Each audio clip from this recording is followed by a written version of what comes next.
And she hanged herself in this very room. Beyond these doors lies the scariest building in Minnesota. You ready for this? That's the question. I know that you use this axe to kill your entire family. Come out tonight and talk to us. Oh my God, there's axes in here. There's axes in here. All haunted places have a story to tell. It can be tragic, it can be scary, and it can be very dangerous. This is Colin Browen, and these are the Paranormal Files.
We're currently standing in the lobby of the Redwood Falls County Museum in Redwood Falls in southwest Minnesota. This originally was a pork farm. It was built in 1908 and it cost $16,000 back in the day, which was a large sum of money. Of course, pork farms were designed for people that fell out of luck, were unemployed, disabled, Civil War veterans. It was a kind of early social security to look after people that never had anything, were starving, were in a place where they perhaps had fallen upon hard times. This was a colonial style building in the Spanish revival style. It's a fabulous facade that we're looking at the beginning at the front of this building, but it's the most active building I think I've investigated in southwest Minnesota. And I'm going to take you through these doors now, and we're going to have a look at some of the hot spots and some of the activity that I've managed to get over the years here as the founder of the International Paranormal Society. So let's go inside. In about the 1930s, the building was then handed over as a nursing home. So the little cells that we're going to explore originally were the little cells people lived in for the poor farm, but then was converted into a nursing home. And it wasn't until 1978 that it then got handed to the museum, and they've used this museum ever since. So it's full of artifacts. There's histories of suicide. They've got some really interesting artifacts in here that are linked to some murders, grisly murders in Minnesota as well. Already you can tell this is a very creepy building. They've got all the dust covers on. It's shut down for the season, but actually ran some equipment. This originally was the dining room. So everyone that was in the pork farm would have eaten in a communal dining room. They would have grown their own vegetables. They would have used livestock that they would have bred here, and they were self-sufficient to a certain degree. This is a very interesting area. I did actually run a thermal imaging camera in this area maybe 5 or 6 years ago now, and suddenly a dark, cold spirit appeared, and it came across as very dark blue on the thermal imaging camera, and it was actually a Victorian woman with a bustle and a little hat to one side, and she literally sat over here on a chair. There used to be a chair that was in this spot here, and on the thermal imaging camera you can see the Victorian lady sit down on the chair, and we had some K2 meters and they also spiked. So when she arrived and we caught that spirit on camera, we also had some empirical evidence of energy manifesting itself as she arrived. It would be remiss of me not to mention, whilst we're in the museum, that underneath this covering is an axe that was responsible for the deaths, the grisly deaths, of several individuals not far from here, just south of here in a town called Morgan. There was a terrible axe murder that took place at the turn of the last century, where a farmer, without any reason, was in good health, wasn't deemed to be problematic in any shape or form, murdered his entire family allegedly with this very axe that we see in this cabinet. He killed his children. One of them was just a baby, a few weeks old. He murdered his wife, all with this particular axe. He was found hanged, so he hanged himself from the beams. But it's a very interesting case. Not many people know about it. One of the worst axe murders in terms of numbers, and then a suicide in the history of the Midwest. This axe was in possession of the local police department, and when they built a new police department building, they had an artifacts evidence room, and they wondered what to do with the axe. So it went through several people's hands until it arrived here at the museum. But it's very rare you get to find a murder weapon from a police department evidence room. Then again, part of the history of the area, of course, but it's a very interesting weapon. If you hold it, it feels very angry. It feels like you're holding a box of wasps. They're all buzzing in your hands. It has a lot of energy attached to it, but a very, very sad story, of course. When I entered into the medical room, there's actually a very creepy vibe in here. I don't know whether it's the semiotics of all of the medical equipment, all of the operations and the dental chairs and so on, or whether it is actually paranormally active, but we'll have a wander back here. There's something very creepy about seeing mannequins with dust covers over them, and then to realise that these are beds and this is meant to be a tableau of a medical scene. That's actually a nurse in a uniform underneath that particular mannequin.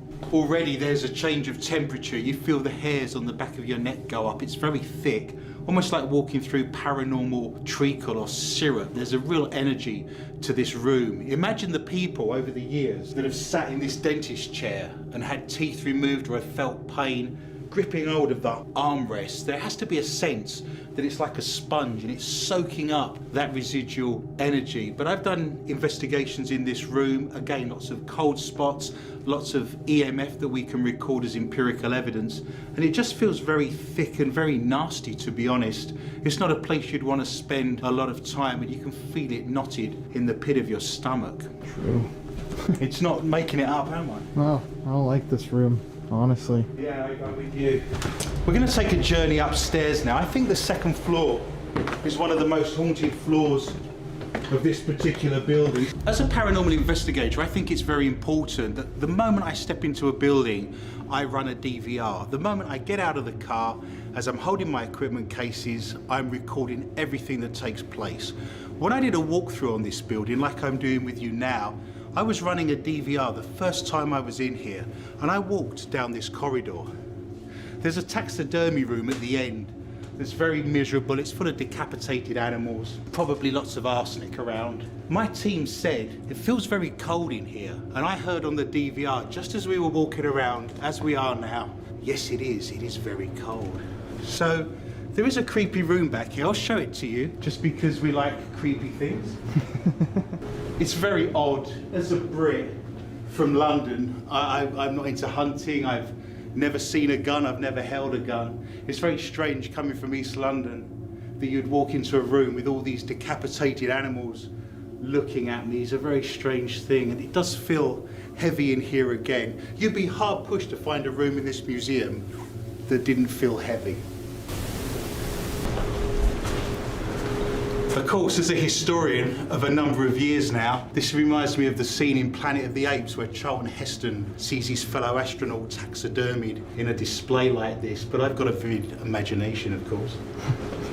Even this corridor looks fantastic. You know, you've got the light coming through. It's a great location for a paranormal investigation. Creepy dolls in windows. Careful not to jump as you look through there. Now, this room is called the wedding room. It's a very scary and frightening room for a lot of men, of course, that are associated with getting married. But not just that. If you come through to this room, and today we have the sun shining through the windows, but imagine this at night time where you see lots of strange mannequin faces looking at you. This is the most active room in this entire building, and I don't say that lightly. We've had lots of EMF spikes in here. Again, it's a room that gives you a sense of uneasiness. As human beings, if anything's wrong, if anything doesn't feel right, we know about it. We have an inbuilt instinct to keep us alive. We know when we're being watched. We know when things don't feel right. It goes back to caveman times, because back in the day, there was lots of animals with sharp teeth that wanted to eat us. So the only way we could stay alive was to keep on our toes, use all of our senses and know what's around us. And I know that works because I'm standing here now with Colin and I look out the window and I don't see any saber-toothed tigers around. So this must work. I always thought that this mannequin looked a bit like Princess Diana, so you can judge for yourself. Oh, she's lost her hair, poor dear. Excellent.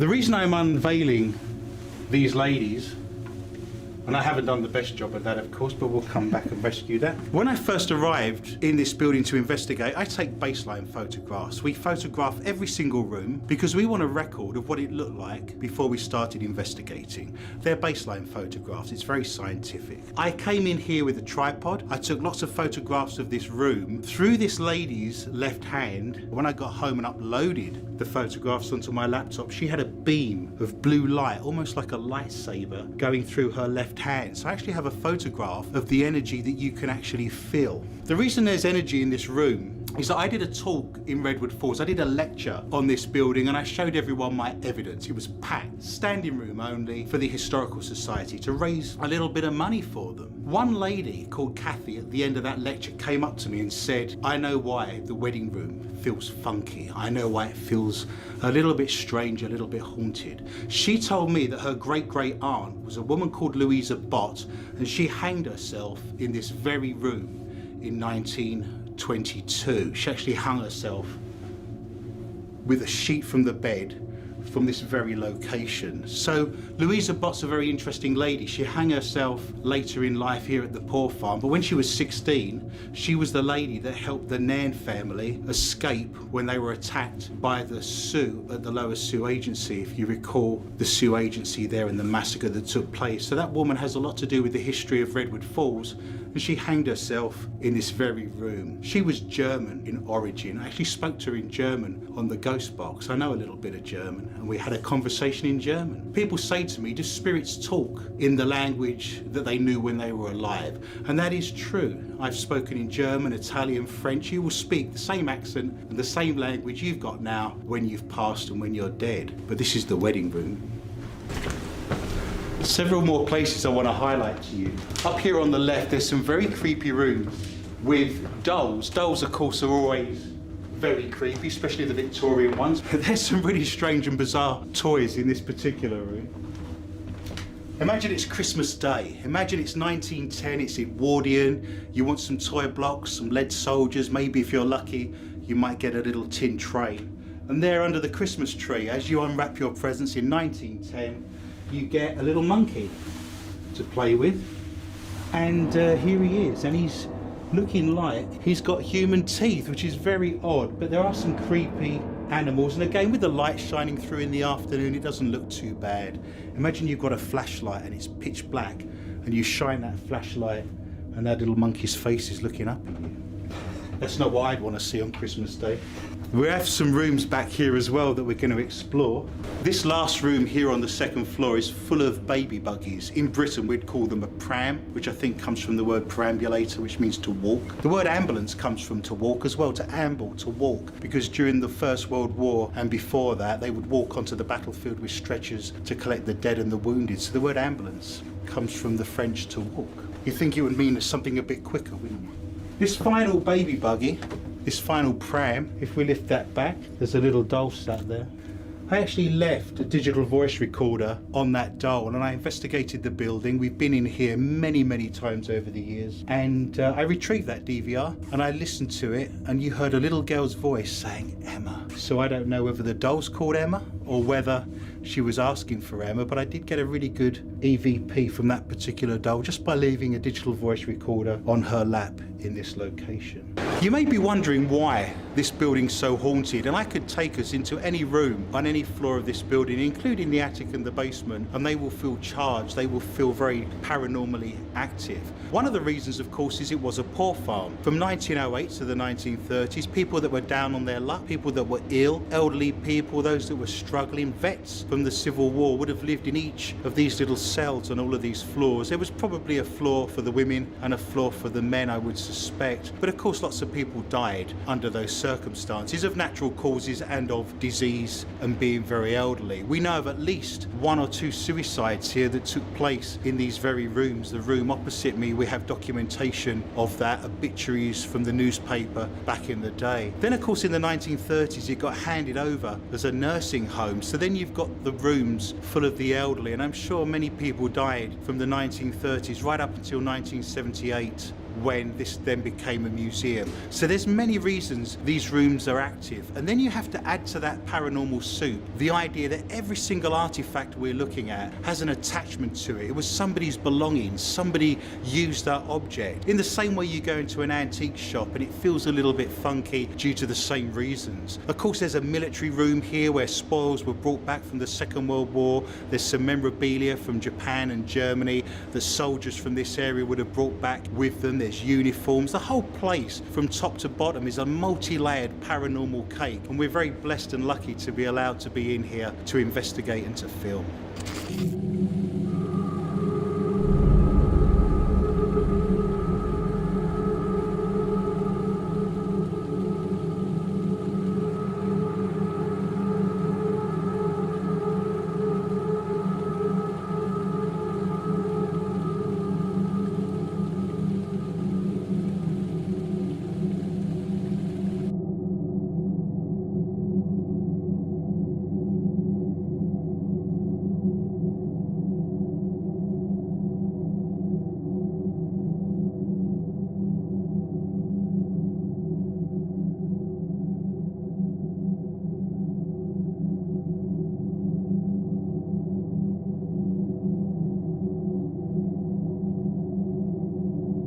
Okay guys, so it's only 6 o'clock.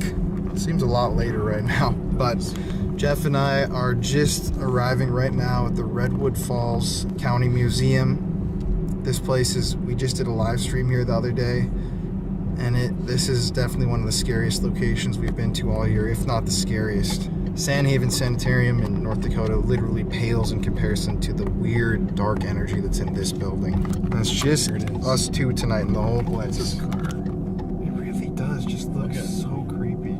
It just looks like your typical haunted ass place. But I don't know, this place gives me bad vibes. I don't know about typical. Man, it's just like foreboding. Yeah, it is. It's kind of weird. It's got a lot of energy, man. And a lot of people would never know about this place. It's like, this is like a hidden gem. Time to go in.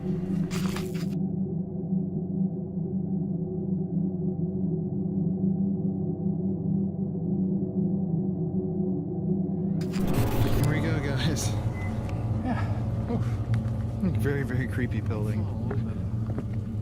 As I come here already, I feel stuff. Creepiness.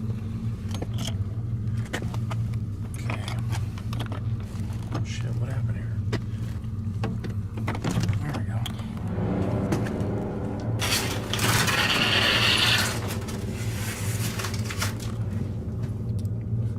Beyond these doors lies the scariest building in Minnesota.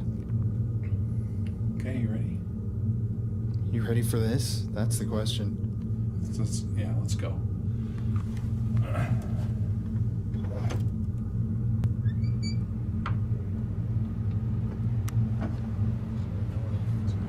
Okay guys, so Jeff and I just came in here. Lights are on in this one room. This is our control room, you can see right here.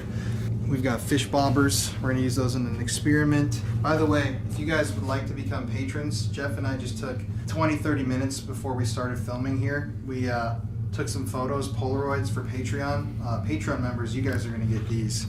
And Yeah. And Also full cameras. Yeah, and we fill All up of these them. disposable cameras during investigations, and we send them to you guys at home, and you guys get to go develop them and see if there's any evidence. I've had patrons actually send me photos before with real, like, paranormal, really creepy stuff, like smoke and lights, different colored orbs. And just now, which is what's insane, while we were like just doing the patron stuff right then, link is going to be in the description. I swear to you on my soul that, actually, let's just come out here and I can explain it. Follow me. This place is so creepy. We were standing right here with the axe. I just had a bad vibe right here specifically. This is a bad area right here. Yeah, we were standing right here, and Jeff was taking photos of me. He was exactly where he was right there, like the exact spot, and I was standing about right here, and I looked and I saw, point that direction, Yeah. all the way at the end of that hallway, I literally saw a green ball of light, like, go across the hallway. And I thought that it might have been like a reflection off of something, but there's literally nothing that it would even reflect off. That's like a wooden cupboard and then a covered window with a blanket, so there's no reflection. And we heard some noises. At one point we thought we heard footsteps. I was kind of pissed that we weren't filming. But yeah, if you guys want to become patrons, it helps the show a lot. First off, we're going to start right here. If you guys didn't watch the live stream the other night, there's a... Oh, Jesus. Okay, that's just the... Every time it gets Okay. me. If you guys were watching the live stream before, this museum is filled with so many items, and as Adrian was just explaining during the interview that we had earlier, right behind me is the axe that was used to annihilate an entire family, and then the guy who supposedly killed his own family with this axe hanged himself. So I think naturally this is a good... What the hell? Someone that's just popped up. Did you see that? What is it? This just moved like that. I don't know if you're filming that. I thought I was just tripping out. For a beginning experiment right here, setting up the REM pod. I'll put this over here. We're gonna remove the axe for the first time tonight. To investigate it, I should say. Gosh. This axe, like I said, is stained permanently with not only aggression and anger and deep sadness, but violence and death. It's forever intertwined with those themes. So you never have an opportunity to investigate an object like this, ever. It's unprecedented to be granted that access. With all that being said, it's time to bring out the axe. For the live stream, this is where we had all that crazy activity. Yeah. William Kleeman, I know that you use this axe to kill your entire family. If there are any spirits or energies attached to this object, by opening this box, I'm allowing you to come out tonight and talk to us.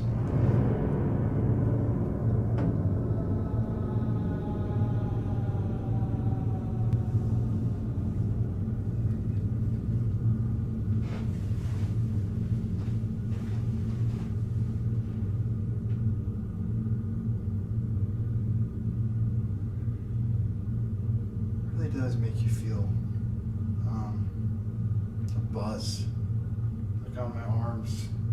And for me, it's a cold. It comes through my body holding an object that ended the lives of 4 people. It's William that held that axe.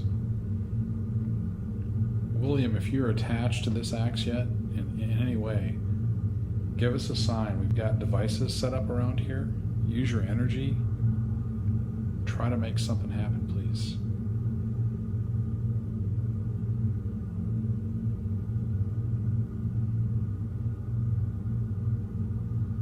William? You here with us? Is that you, William? Oh, the K2 is spiking too. Did you see K2? Oh my God, I'm feeling that same thing I did the other night. William, I know you're here. K2 meter. K2 meter. K2 meter. Oh, I'm feeling the whole body again. Hear that? Whole body again. Whole body again. Why don't you come over to me, William? William! Oh my god, I have just full body chills. Kind of reminds All me. my hair's on end. Okay. Just look at my goosebumps. Yeah. Look at my goosebumps. I didn't know. Got it going. William! Get out here!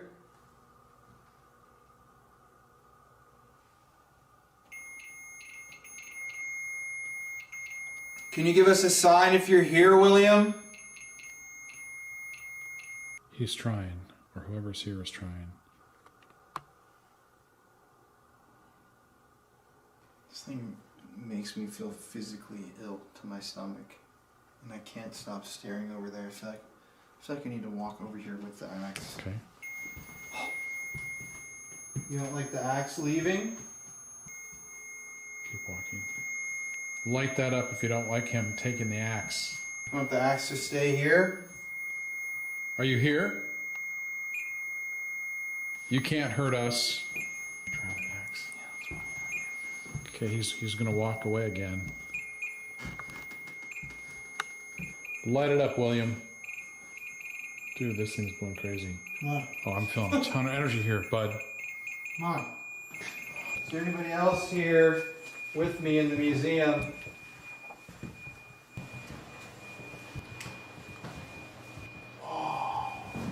Colin, I want to go back. Yeah, I want to shoot. Look at Things going nuts down I felt there. like I should come into this room. We haven't been in this room to investigate or anything yet. Oh. This is a tool room. Look at this. Isn't that kind of weird? Yes. This is like where this would belong. Quit. Maybe that's where I wanted me to bring it. Right when I came in. And I have a fucking headache too. William, should this be in this tool room? Is this where you wanted us to come? I'm gonna pan down here a second, Colin. Oh. William, if you're here, which I think you are. Oh, dude, I just saw it. Honestly, an orb. Did you come down here? Knock on the pictures here on the wall.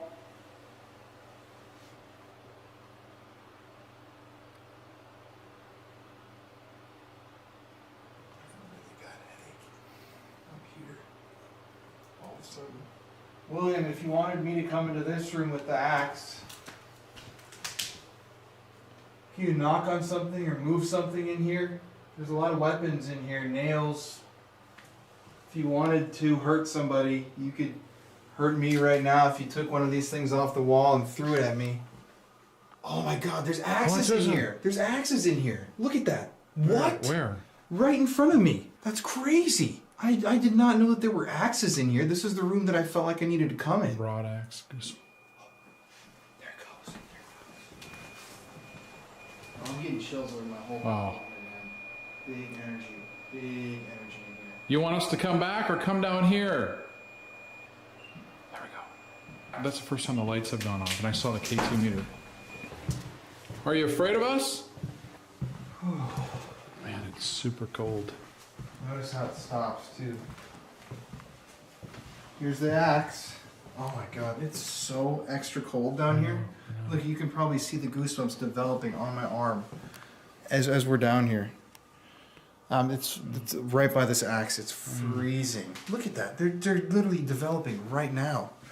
All my hair is on end too. Something's telling me to hold on to this. I'm like, I can't. Look how hard I'm gripping it.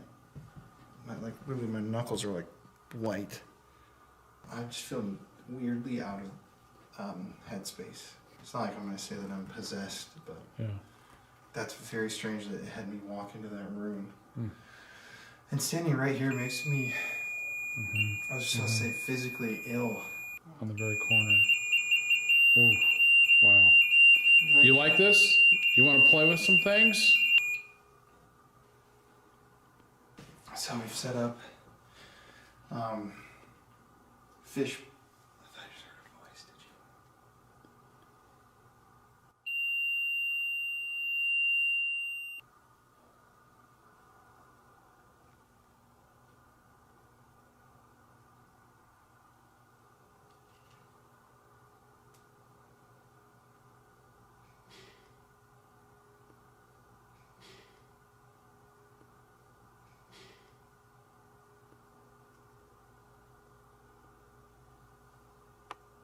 So we set fish bobbers up right there.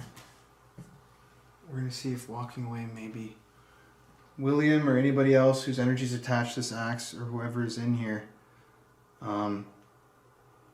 touch one of those red and yellow balls that I just laid on the... You gotta be stronger than that. If you want me to put the axe back, you gotta touch one of those little balls and knock it off onto the ground, onto the floor. It's really Go loud. back down to the Okay, axe. let's take the axe. The moment I start coming down here, I start developing that headache again. Cold. Dude, you know what I just thought of too? I was literally, before we even started filming, what I just said on camera, is that when we were taking that picture over here, I saw a little green ball Yeah.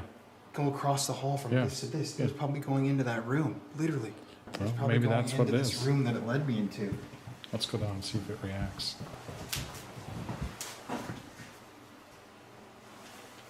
From that way. William, can you hit one of those balls? Knock them off your case? Give us more of a sign than that.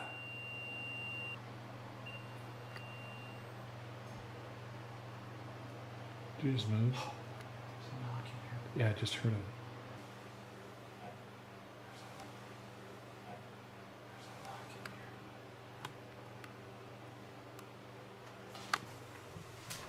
It's just a knock like this in here.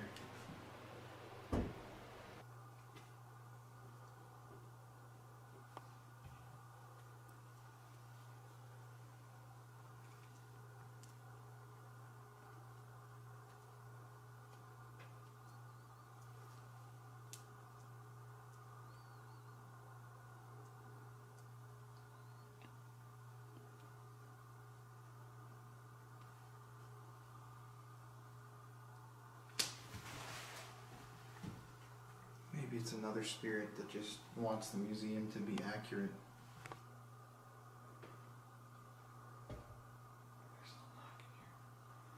What if I set this axe on fire? Made sure no one could ever kill again with it.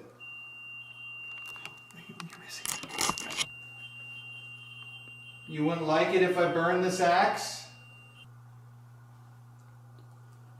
Let's walk ever so slowly towards the case. Are you down there?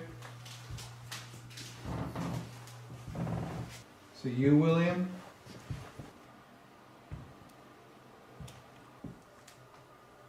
It's very cold right here. I'm gonna put this axe back in the case though. I need to take a break from this thing.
places have a story to tell.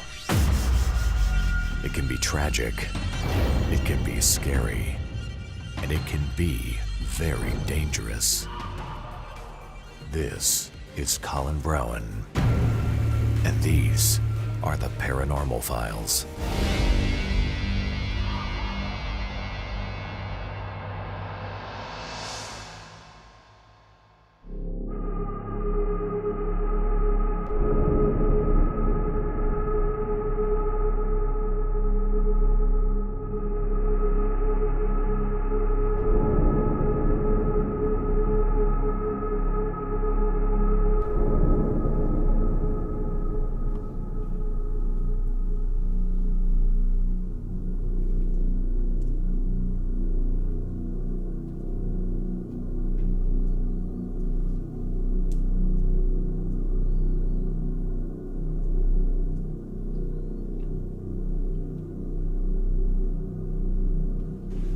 Down there.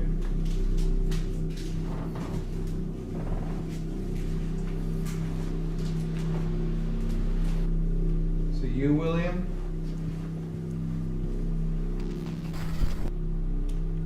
William?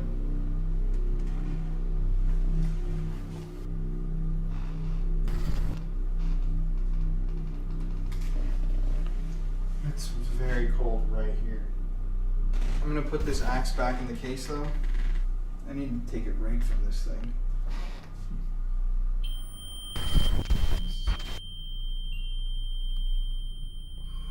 Feeling major energy again here. It's like the floor illuminated here. Look at that. Oh, you should see it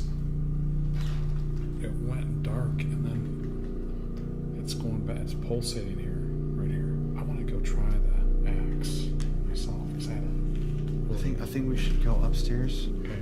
There just seems to be. Honestly, I don't know if you should do the axe. You get way too affected by it. I can already just You know see what? in I'm you just that you're telling you. getting I angry. feel like I want to actually hold the axe. That's I know, all I'm but you're actually getting telling angry. you. Look at you. I'm not getting angry. I see it in your eyes. I'm not.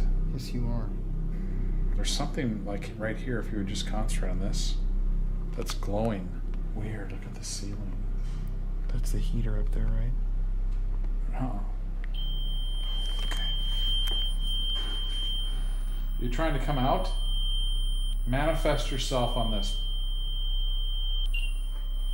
Uh-huh. Yeah, I think we should Should come go back away. and do the axe. Okay. As we leave here, remember, you can knock the bobber over when we're gone. Maybe you're a coward. You want us to be gone before you do it. Just for camera. There's a bobber here. There's a bobber here. And there's a bobber right here. So I'm gonna explain all my thoughts on holding the axe that ended the lives of 4 people later. But we got Papa Spooks right here. We're gonna head up to the 2nd floor where during the live stream, you guys will remember, we had a lot of activity and Jeff got really freaked out. And we're gonna leave. There's the axe right there. We're gonna end down here one more time. So we left those fish bobbers right there. My thumb is, this is just so odd. My thumb from here to my tip is just burning red hot. And it's just like tingling, huge. I haven't had that. I don't even know when the last time I had that. I'm just not sure what that means.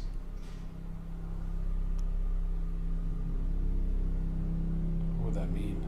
What the hell? My fucking light just died. Jesus. What? Wait. Okay, we need to get to where there's light. What? What?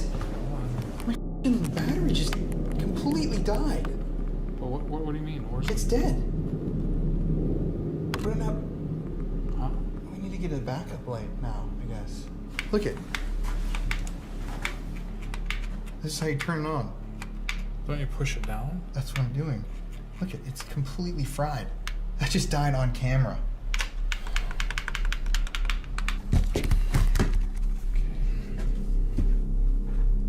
You're gonna go out there. Why don't you just sit in here and film while I go grab the light? Why don't you walk down the axe hallway alone and hold this in one hand and the camera? Can I go to IR? Yeah. If it's trying to talk to you, probably just sucked all that energy out of the light. That was on 70, 80%. Look, it was shining bright. Usually it would fade out and then die. Yeah. So it's trying to say something, and you were talking blurry. about your thumb. God, my thumb is just still going. I think maybe I'll go there then. Okay. Yeah, You'll be back? Okay. Ugh. Man, I'm telling you. Oh, there is a lot of energy here. Can somebody come out and move something in the hallway? This is pitch black. I've got a major headache here again. The axe is right here.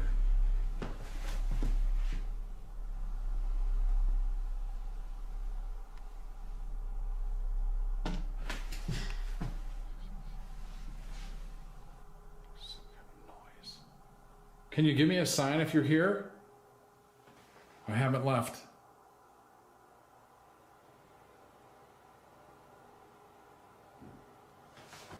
Oh man, I don't feel like I like to have my back turned back here. You want this closer? You want this closer? Oh, damn it. Shit, I did that. I hit the bobber over. Okay. Why is it not focusing? It literally will not focus on the axe. What? Oh, there it goes. Oh, there it goes. Oh, there it goes. Okay, that's not the heater. That was not the heater. It's not the heater.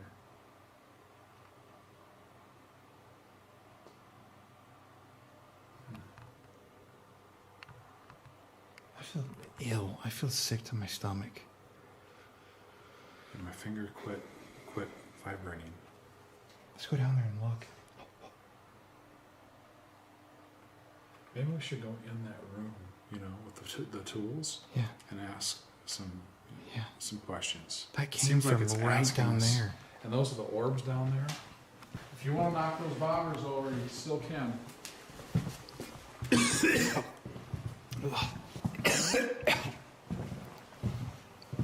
Oh, it made me feel sick.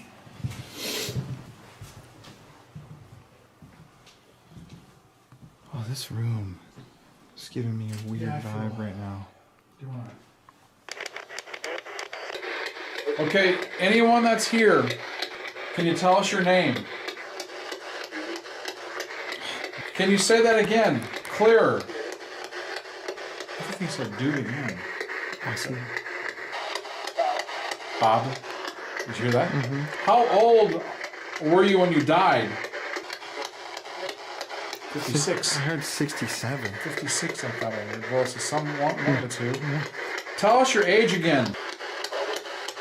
Old. Are you older than 66? Yes or no? 90. Seemed like 90. Can we sit down for a second? Okay, yeah. You okay? Will you sit with me? Oh, what was that? Please do. How many people are here in this room? Give us a number. 8. Can you tell us another name that is here other than Bob?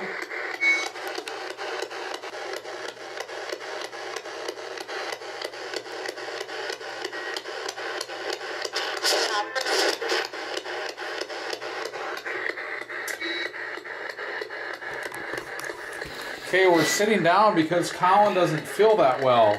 Are you guys making him feel bad? Can you say yes or no?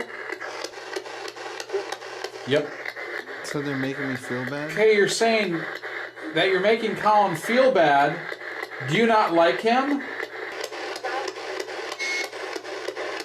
I thought I heard a Ralph come through. Colin. Almost. What was that? Did you hear that? Yeah. What was it? Sounded almost like Colin. Right? Can I have a female voice come through and just say yes or no? Can I ask a couple questions? Yeah. Are you really cold? Yeah, it's cold. Somebody... Axe. I heard axe. Can you tell me your name?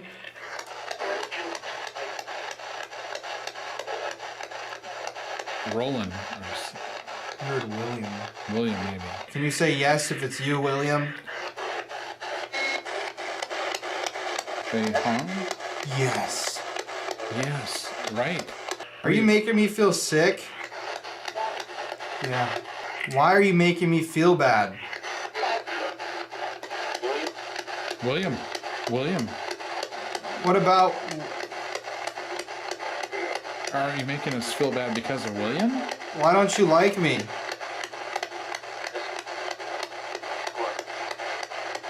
Same voice. As you are. Same voice. Because I'm what?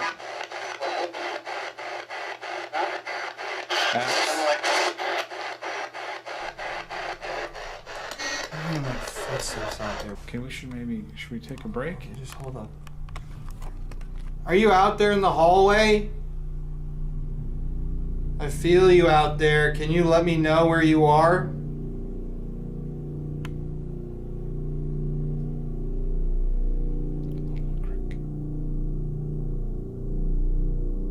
William, are you out in the hallway? I'm having a harder time breathing right now. My mouth is like watering. Maybe it's anxiety. Sick to my stomach. It's more anxiety. Should we try to get him off the floor because it's colder here? In 1 second. Just film my way. Are you out there in the hallway?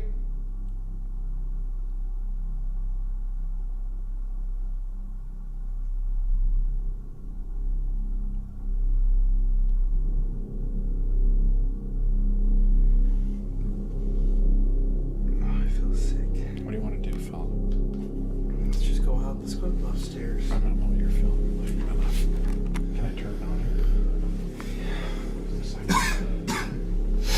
It's definitely colder. It's just freezing. Where are you in the building?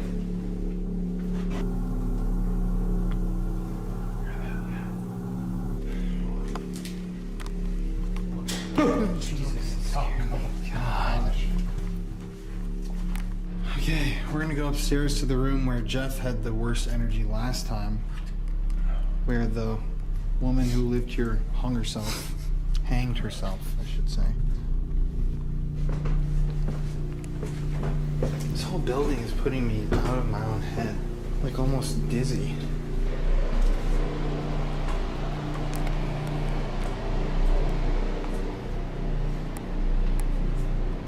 Okay, let's go to this room. That's great. Oof. All these faces. Yeah.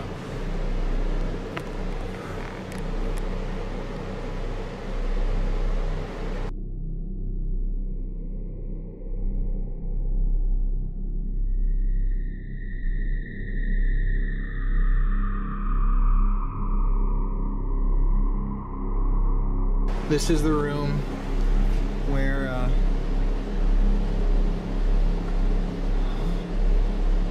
This is the room. yeah, this just looks different than it did. Doesn't this look different than it did?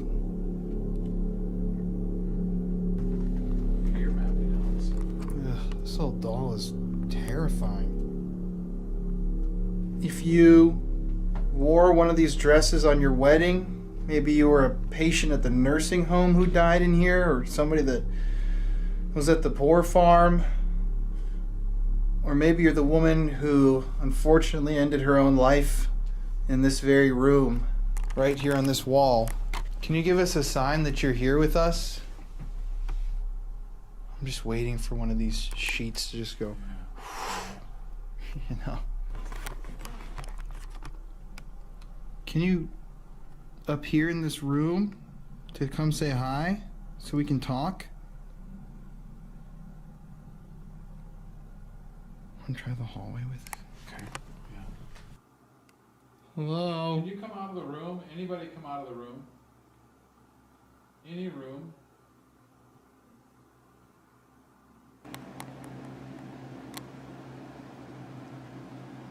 Where are you? Show yourself. Show yourself.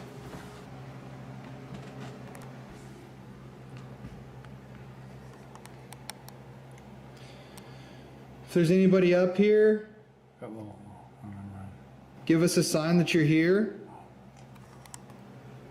It's just Can you come out of the room and show yourself in the hallway? Any room?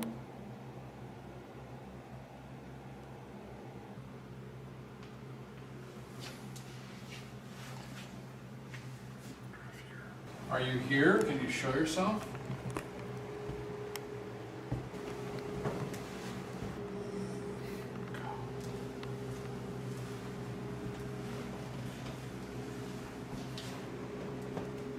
Maybe they're down in the animal room.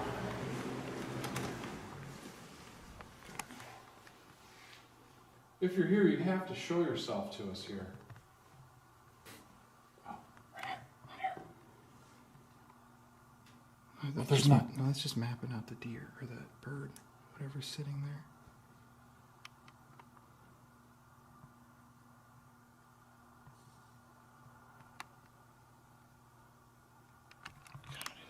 What's this? What's that? Will you please just come in the hallway? Especially if you're making Colin not feel well. It's not very nice. Oh, just pull it up right there. Okay. Oh my God, dude, this is So, Colin, what are you feeling like? Oh my God, the energy in this building is so thick you could literally cut it with a knife. You know? Yeah.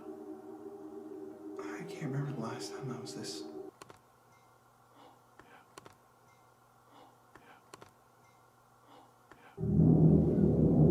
Feels like a taboo class.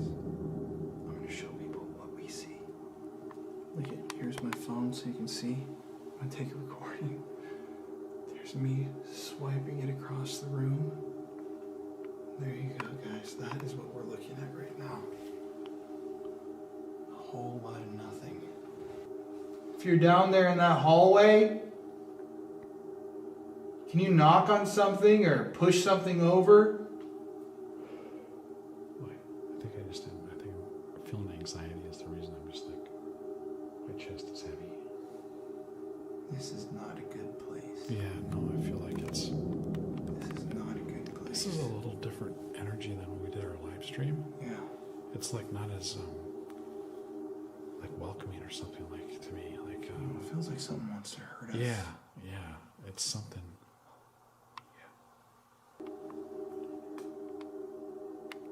If that was you, we heard you. Can you do it again?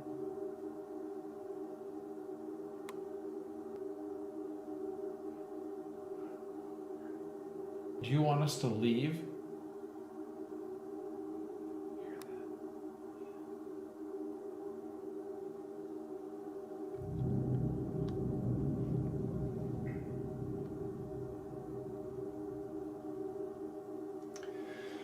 I also just gotta say to people, it's very, very weird to me because I came in here, I've had like 3 coffees, I had caffeine right before we started filming.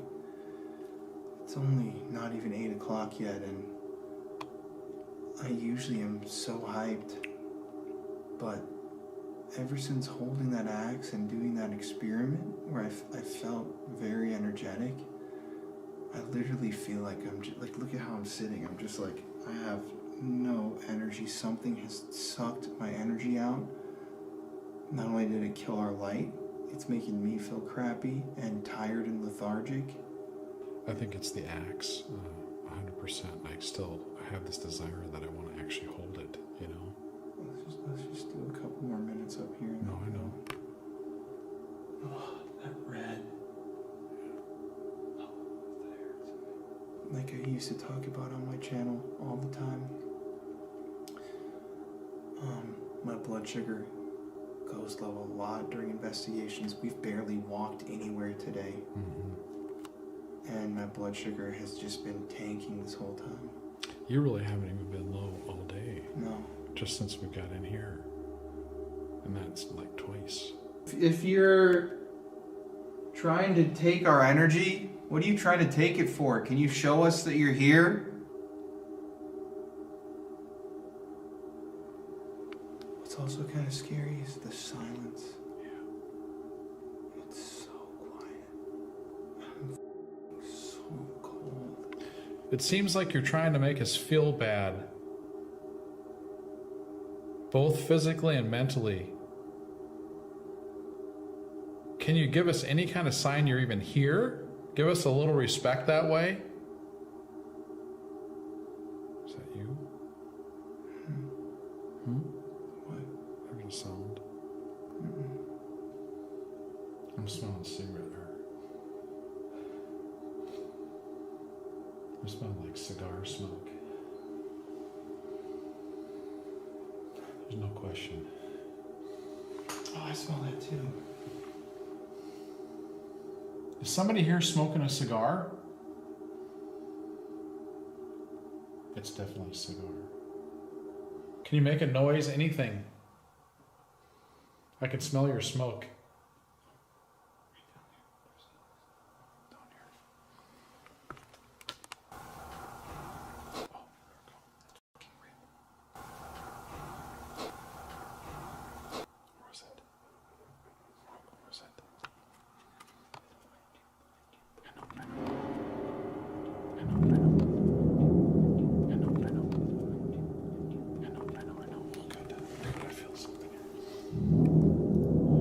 Are you right behind me?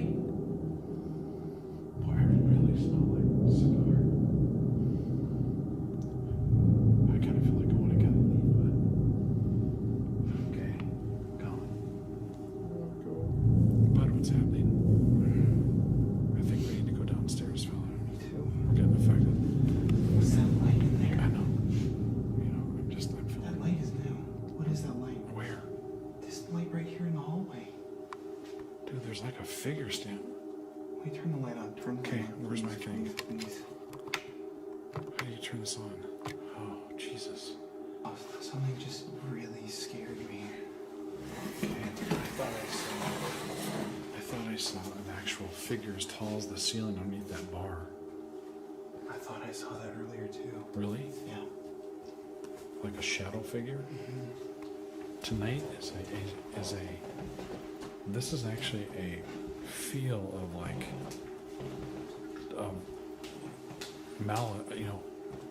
like they want to hurt you. Hey, turn the light off for a second. Let's see I where don't the know. light is coming from. This is right where we're at, dude. Right here.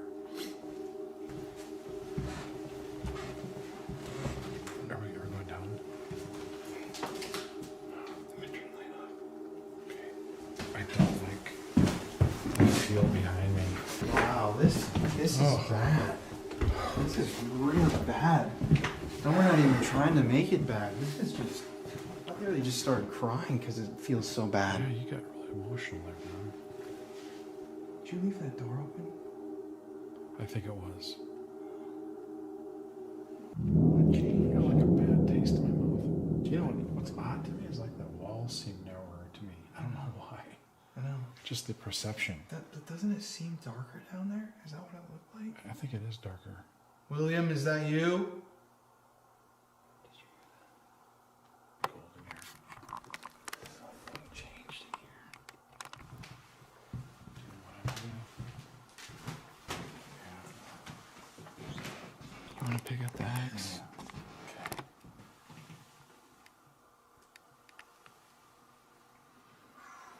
It smells weird here.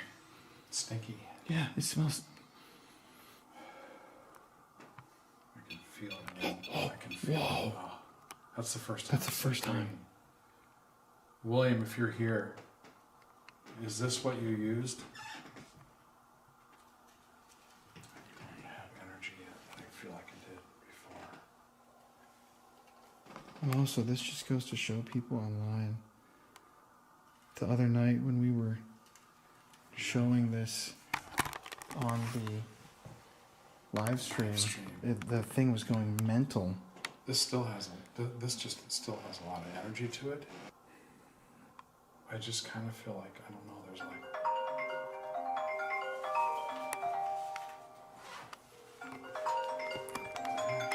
Colin, are you calling me?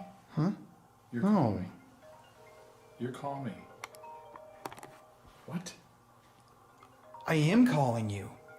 What? Look at my hands have been on the camera. What in the hell, dude? What sense does that make?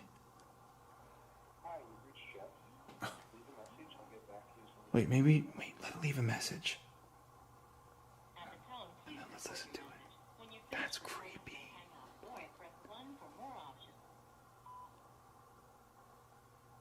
If you have something to say it now. If you're satisfied with the message, to send your message with normal delivery, thank you. Your message has been sent. Okay, listen to it. Listen to it. I'm gonna set this back.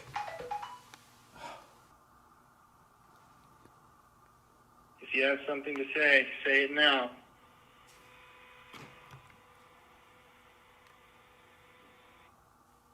There was a footstep and movement. Play it again. If you have something to say it now.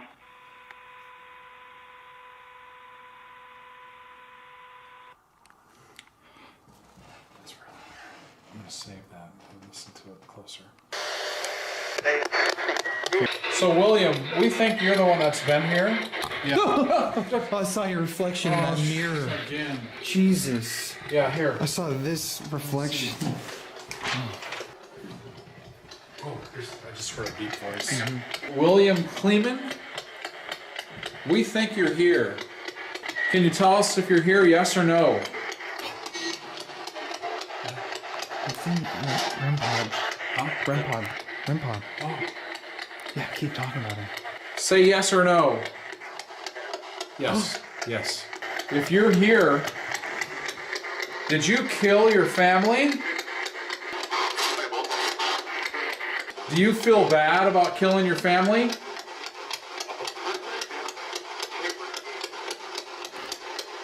Do you feel bad about killing your family in a brutal way like you did? No. No. I heard movement. Are you right now trapped in this building? No. Do you consider yourself evil? Maybe he doesn't want to answer that. Do you want us to leave the building?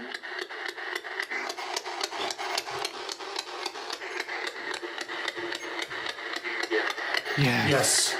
So you want us to leave?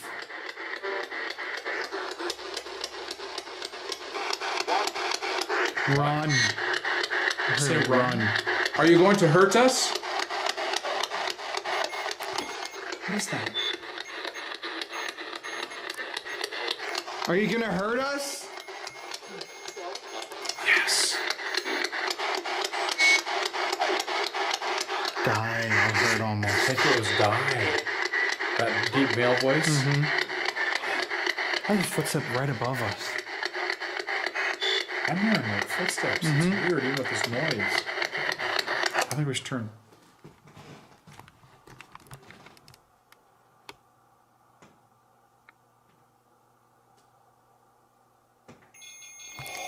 What the f? Oh my god, I'm feeling like total. Oh my Me hands too. are just rippling. Me too. Man. Is that you, William Kleeman? Oh, it almost felt like something just tugged my. My thing just became unbuttoned. My thing. I'm the one right by the axe. Do you want us to leave? I'm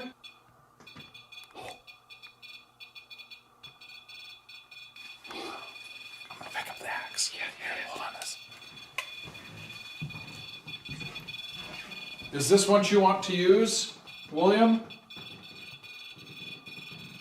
Is this what you want? Are you angry? You seem angry. What?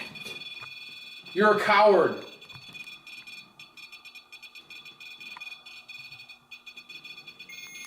You're a coward. Was this what you used to kill your family?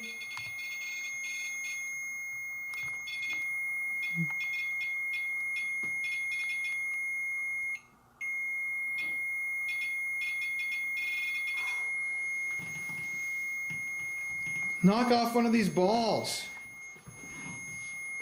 Knock a ball off. Right when you put the axe back, it ends too. Done.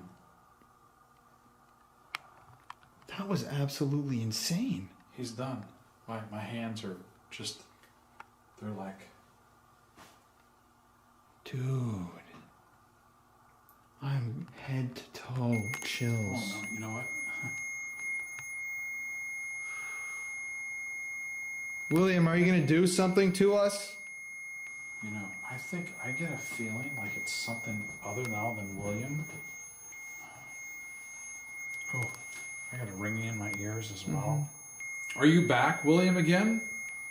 Are you a coward? I've never... Every time you say coward, he just leaves. He does. He leaves. I think it's what's a trigger. That's what just happened too when you had the axe and you called him that and put it back down. Yeah. Well, everything on that. Literally Yeah, at the same I time. know. The ringing. I know. And It's just, it's a matter. Okay, dude. I'm also so cold. Over here, there's definitely William. Kleeman, are you back again? Are you an angry person, a coward? Every time I call him out, I'm being a coward. It's like you're trying to come back and show who's boss. William, I don't think you're as powerful as you think you are. But I think you could knock over one of these little balls for us. Honestly, I'm going to tell you, I have the vibe. We should just get out of here. Yeah, I think it's probably... Because This is like this is not good right now. No, this is Whatever bad. We did maybe. Yeah, this is bad energy here. I agree. No, I think we need to leave. Close this up. Do you want to close this up? William, Let's close. whoever's in here. Okay. What the hell? Ask them what they want. What do you want us to do? What do you want from us? You can't follow us home. You can't come with You us. can't come with us. Sorry if that disappoints you, but what do you want me to do about it? That... What? It's like It's both like he times doesn't, I've doesn't stepped want. They towards don't the want to axe. like close it. He doesn't want you Wow. to close it. Wow. William, is this what you want? He might want that again. Do you wish you could hold this again? He wants to hold it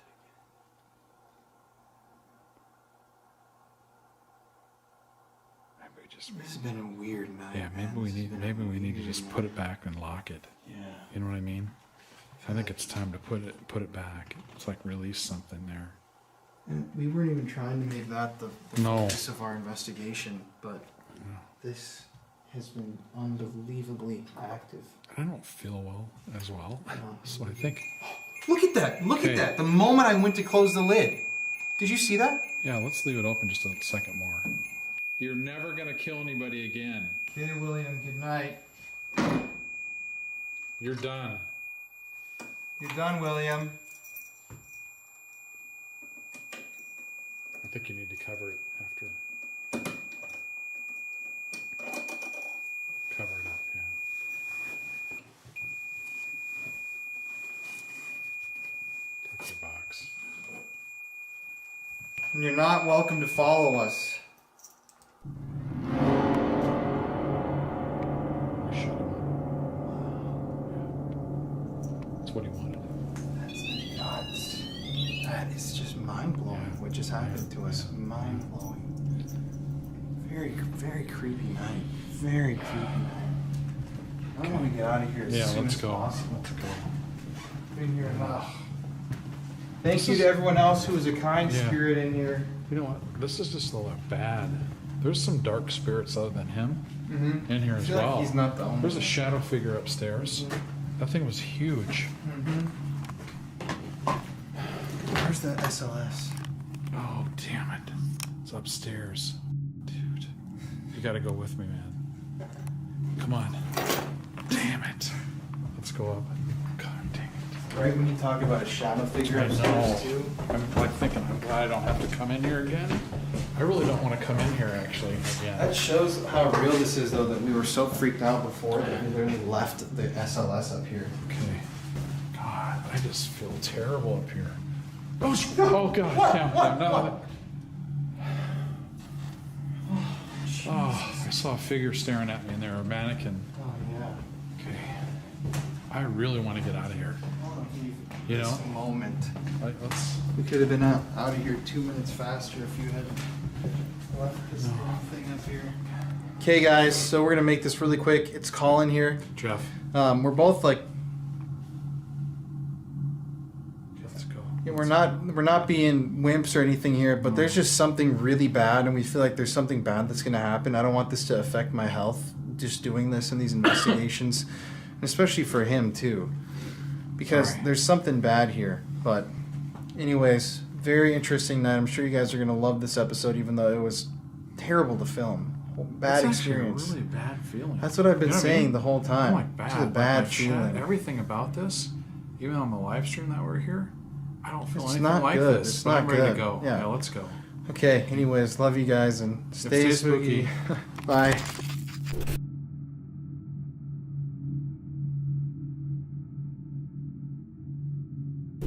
Okay, what just happened? I was just waiting in the car. Yeah, I was in the office waiting for Scott to come, and all of a sudden I heard this big. And I'm like, Colin, Scott, and I come out, and the styrofoam top of the thing that covers the door, I just got done telling you that. Yeah. Hey, is this supposed to be outside the door? And I went and waited in the office, and I just heard a big. And it was the styrofoam top being crushed over. It's still that way. But I don't want to be in there alone. What?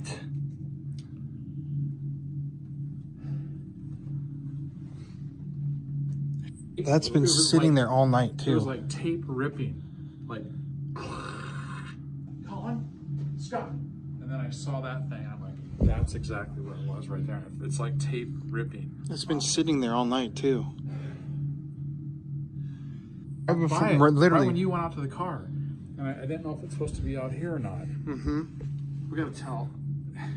We gotta get out of here, man. I'm just gonna shut this. No, I really don't want to just sit in here. Sit in the comfortable car. Oh, that was really weird, man. That was scary.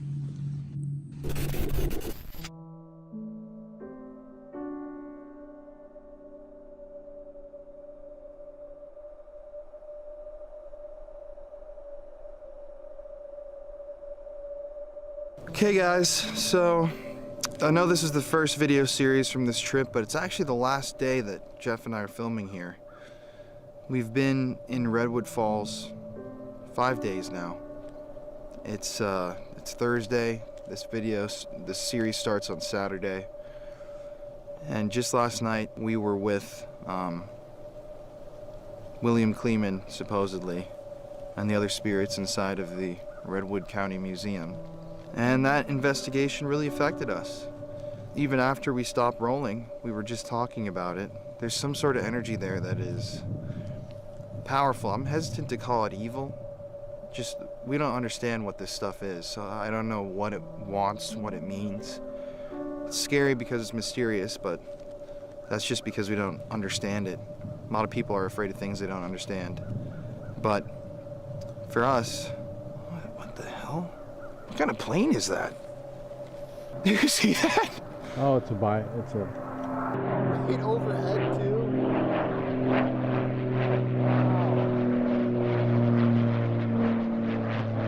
That's weird. Just think about some person up there just gliding.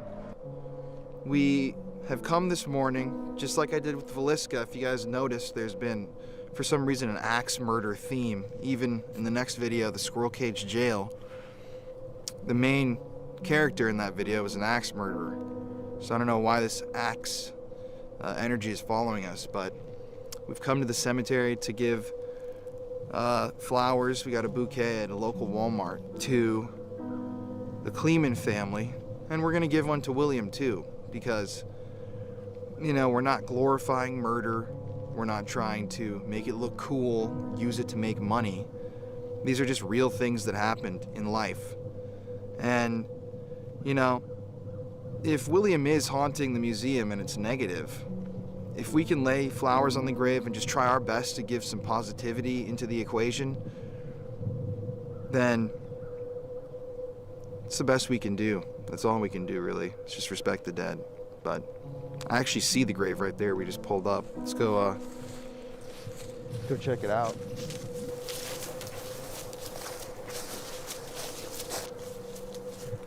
So, I don't think these are Kleemans. Here they are. See, this is Gladys and Lois Kleeman. 1917 was the date of the crimes. I noticed this little hole over here. Well, that might be a different. Infant babies. Wow. But I don't. Yeah, I don't think I don't think Kleeman. that's. Another one over here. Here's the two. These are only 4 and 6 years old. Let me see. I got a picture of it right here. Is it down there? Oh. Oh my Look gosh. at how sunken this is. Sunken in there. Okay, this is the other two. Oh, this is William. It is. This is William. Oh my Look gosh. at that, man. That's William? This is William. Look at his grave is sunken. Do you see this? And it's covered. I had to push dirt back just to read his name. That's William? Oh, William. It is. William A. 1917. We're missing. A mother and two others. Maybe this one? So I bet that's this whole. 1949. No? 1948. Wow. What? Look, oh, they're born. Yep. No, but this No? 1922. The crime was in 17. Nope. My gosh. Maud is reportedly buried along with her two youngest children in the Redwood Falls Cemetery in unmarked plots. Really? Yeah. Wow. So they don't even have a grave to remember. Crazy. That's pretty sad. Why don't we put it on the children with the mother? You know, here. To the Kleeman family, to Gladys, Lois, Gordon, Maud, and Rosadell, I'm sorry for what happened to you. And it was horrible. I'm sorry that you don't even have a grave Oh, or a memorial, crazy. because he suffered a bad fate. No one should have to go through that. But this is for all of you guys. I brought these flowers to bring some life into this cemetery. I'm gonna put this one on the Kleeman grave as a whole, symbolically. I'm gonna put these 3 roses right here because they don't have a marker. And then to William, what you did was horrible.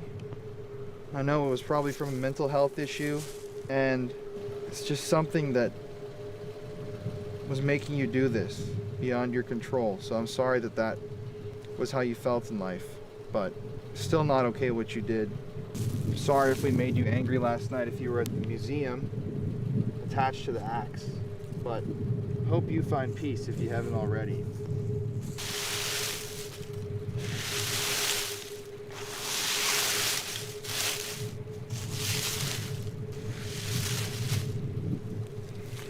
Put my energy into the stone for a sec.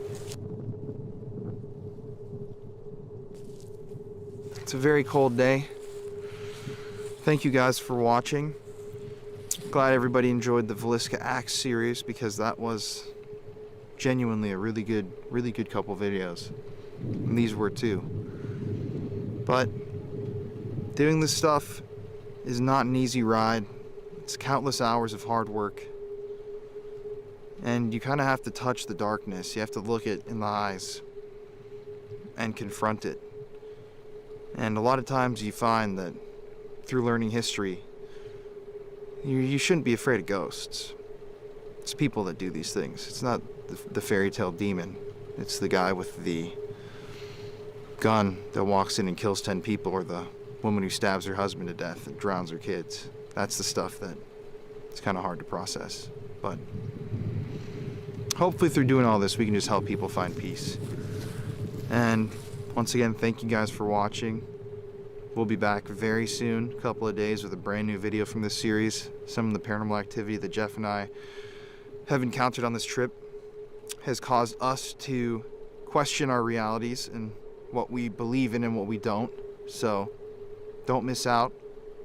Enjoy the holiday season, embrace your loved ones, and thank you guys. I love you. And stay spooky.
I've got an urge to stick my hand down that hole. Do you think there's anything under there? There is stuff down here. Really? What? It's a candle! No. No. Way. All haunted places have a story to tell. It can be tragic, it can be scary, and it can be very dangerous. This is Colin Browen, and these are the Paranormal Files.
Hello, my name's Adrian Lee. I'm a paranormal investigator. I founded the International Paranormal Society, and I've investigated ghosts, hauntings, the mysterious and the bizarre all over the world for the last 25 years.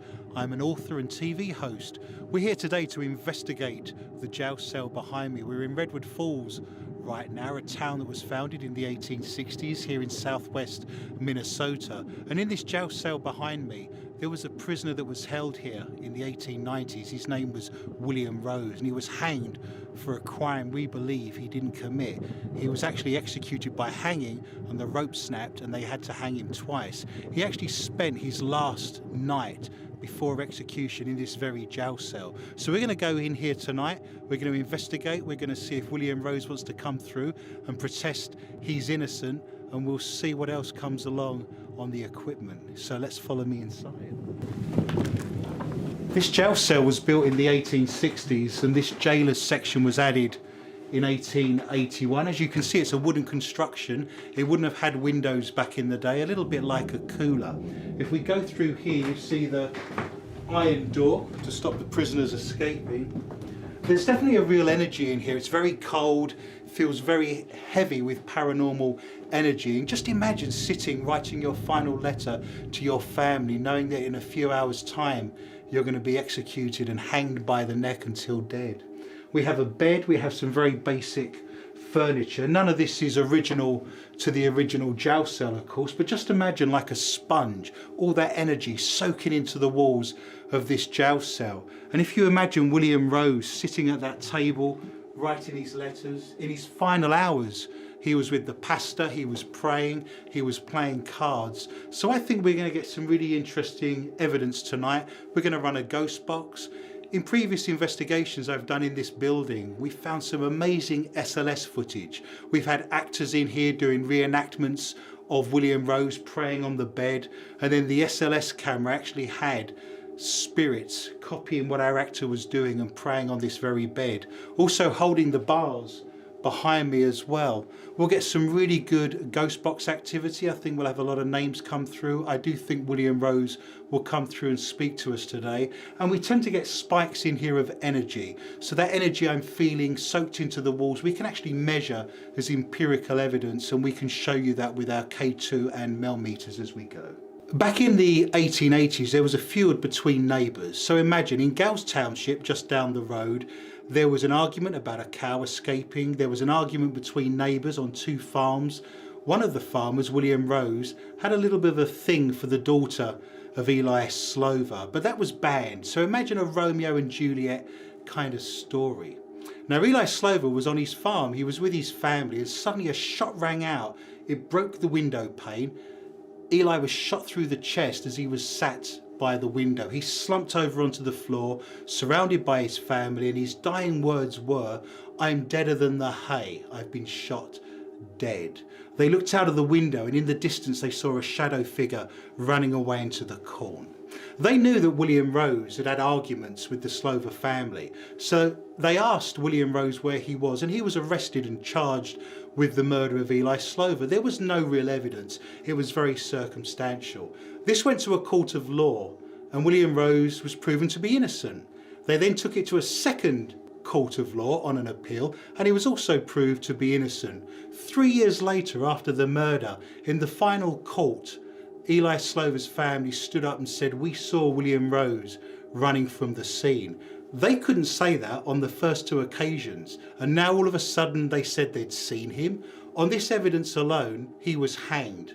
They took him to the town square, they erected the scaffolding, they put the sack over his head and adjusted the noose. He said in his dying words just before he was hanged that one day I will be proven right, I will be proven innocent, that I did not kill Eli Slover. Ultimately, he was hanged, the rope snapped, he fell to the floor, they gathered him up, they had to hang him twice. He was the man that they hanged twice. Perhaps tonight when we're doing our investigation, he may come through and tell us he's innocent from beyond the grave and from the lips of the dead.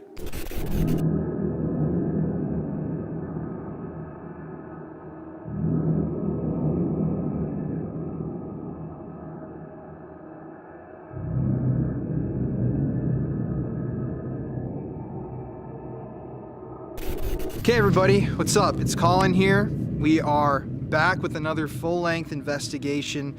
The location that we're at right now is in a small town in Minnesota, Redwood Falls, and it's both a museum, a jailhouse or a jail cell, a holding cell, and also a schoolhouse. There's a lot of history here. The museum actually used to be a poor farm. If you want to come over here, we're standing outside. It's I think 38 degrees right now. It's really cold. We were just at the Villisca Axe Murder House a week ago tomorrow. Right here behind me, this is the old poor farm. There was a suicide in there. There's a lot of different items that are in the museum that have histories of their own, including an axe that actually killed people. Well, the axe didn't kill people, but somebody used the axe to kill their entire family. Tonight, we're gonna focus on, you wanna walk with me over here? the old schoolhouse where a lot of people have reported paranormal activity, from capturing children on an SLS camera to spirit box responses and other physical phenomenon. Over here is another part of this museum that we have access to. This is the jail, the Redwood County Jail, the old one obviously. And it's got some pretty twisted history, but thank you guys for watching. This is gonna be a super intense series. We've got other historical spots that we're visiting, and we're gonna really tell the stories of these buildings and these objects. This is gonna be a historical investigation with a lot of really crazy stories, honestly. But I'm joined tonight by, you guys know him as Papa Spooks. Hi, everybody. How are you doing tonight, my man? Cold, but excited. This place is really cool. Got to be here to feel the energy. You can feel it. And I'm ready to go. And over here we've got Mr. Adrian Lee. Hello, yes, I'm looking forward to tonight. This is a part of the world I've investigated quite a lot over the years, and I guarantee there'll be paranormal activity. Should be a very exciting evening, and we're looking forward to it. Okay, well, I don't know about you guys, but Let's do it. you ready to go, brother? I'm ready to go. Okay. I think we're gonna start out with the jail first, so we're just Okay. gonna hop right in. Okay. This jail cell is synonymous with a lot of poltergeist activity. There's a lot of physicality, lots of objects flying around. I've just positioned a trigger object on the door handle, so if a spirit tries to come through the door, we'll capture that and it'll bounce around. Hopefully it won't make us jump, but there'll be some evidence there that there's poltergeist activity. Okay, so we're here in the jail. Jeff's gonna film for now. We've got an SLS set up. Adrian's got a K2 meter over there. And we're just gonna sit and listen for the first however many minutes that we're here. If we can get any knocking responses or any physical activity before we move on to using devices. But I'll let you sit down. And I'm actually gonna let you start this off because he's been here multiple times and interacted with the spirits, or spirit. So I'll let you kind of introduce us and get this going. Sure. We're here today to talk to you. We're here to get a dialogue, to have a conversation with you. We're not here to take you away. We're not here to disturb you. We're not here to cause you any issue. You probably know who I am by now. I'm Adrian, the historian. I've investigated this property many times. You know that I'm not here to cause you any issue. I've got some friends with me today that have very kindly invited me along. So if you'd like to introduce yourselves and just say where you're from and who you are.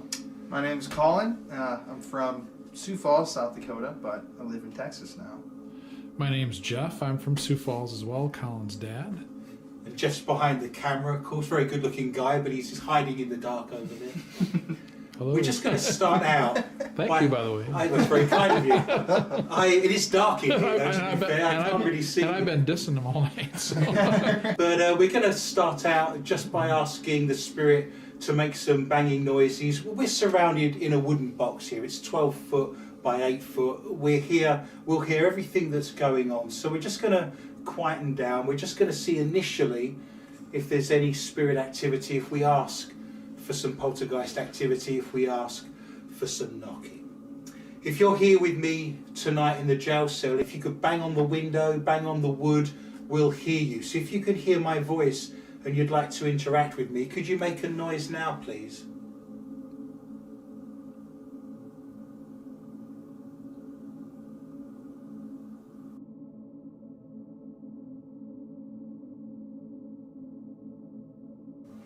It is so quiet in here. Yeah. That is what I was thinking, yeah. It's like just dead silence. And not even like wind. Did that come back on? We'll see in a second. Yeah.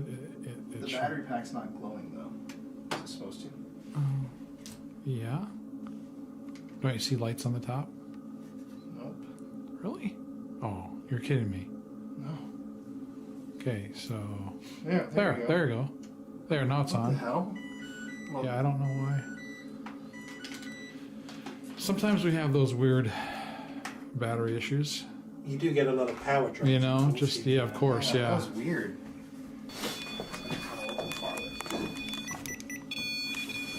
This is very odd that this is actually freezing up on us. What the hell is going on with this thing? And this is freezing up. This is off again. Okay. Okay. So this is tweaking out, and the REM pod is tweaking out. And this is a new battery too that we just put in. Okay, this is fully charged.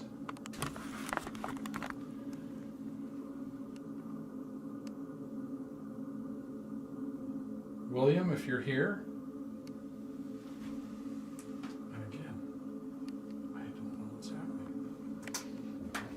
That's not happened. It's on. So what's going on? Look at the power. Mm-hmm. Right? And it freezes the camera. Mm-hmm. Then as you turn it off and turn it back on, back where it was, you have power again. Okay, let's try to capture something here while we've got it. Again, William Rose, if you're here, we're trying to just communicate with you. We had this going the whole time at the listening. Mm-hmm. I do feel as if stuff's arrived, if you want my psychic 2 cents. Wow. Yeah, I feel like we've got a lot of people in here right now. It's really wacky. The computer went off. What are you feeling, Adrian? Just a heaviness, there's a sense of sorrow, a sense of sadness, and that could come from any of the people that have spent time in this jail cell over the last 130 years. But it just arrived in a wave. We've got a lot of equipment going wrong, there's a lot of electrical circuits that are starting to mess up, battery power drains, very familiar things. I'm happy for a spirit to drain the power in a device if it means they can manifest and interact with us, so I'd be happy for that to happen, but it's empirical evidence that stuff isn't right and it's starting to affect what we're doing here. But as a psychic, it suddenly feels a lot colder. It feels as if there's more energy in the room. It feels as if things are arriving, and psychically I'm feeling like spirits want to talk through me. I'm feeling like I need to clear my throat, and they actually want to use me to communicate. So it's going to be very interesting to see what happens over the next couple of minutes and see how that progresses. Yeah, this is completely malfunctioning here. It's frozen.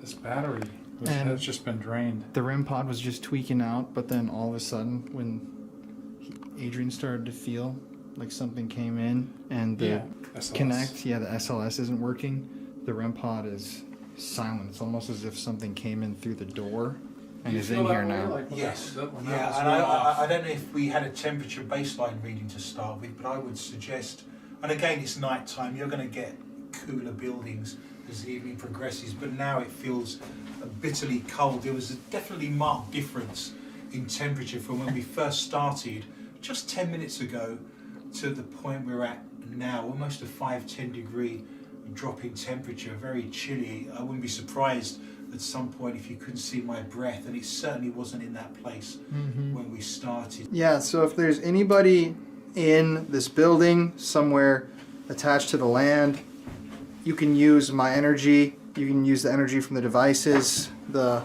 batteries that we brought with, if you know what those are. You can draw from anything you can in this area because we really want to see you manifest or hear you manifest. We just want to talk to you.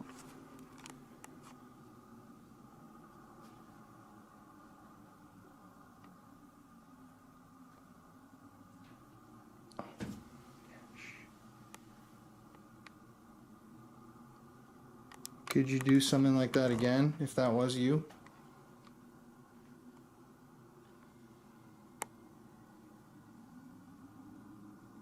I can actually hear breathing.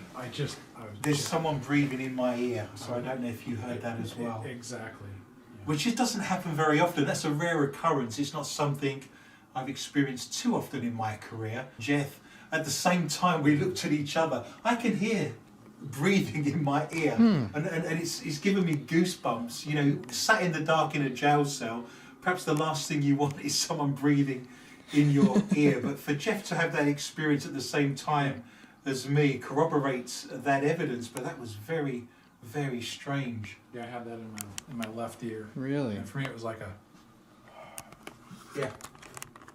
someone. Also, I'm just going to turn this light off and see if that helps stir any activity. We're going to go IR, if that's okay with you guys. Let's get down to business. Yeah, William Rose, we came here to visit with you. And your girlfriend, Grace. Adrian, can you explain who Grace was? How she died? Sure. William Rose wanted to have a love affair with Grace, and he was banned from doing that. They didn't think this was a good idea because there was a feud going on between the two families. So think of the Romeo and Juliet scenario. William Rose was hanged. Grace was so distraught that she actually got herself a straight razor and she slit her throat from ear to ear with a straight razor and actually committed suicide. So very similar to the Romeo and Juliet story, and a tragedy with a hanging of a man who didn't do the crime, and then the girlfriend who wasn't allowed to see him then slitting her own throat with a straight razor. I wonder if they're together now in spirit. Bill or Billy, if you're here, can you do something for us? Like maybe once again knock like you may have before, or even open the... Did you hear a little Yeah, noise? there was definitely a noise coming from back here.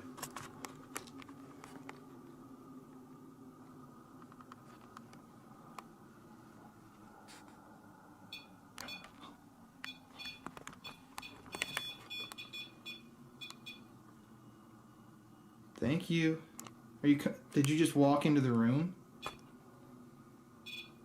I feel kind of cold. Yeah.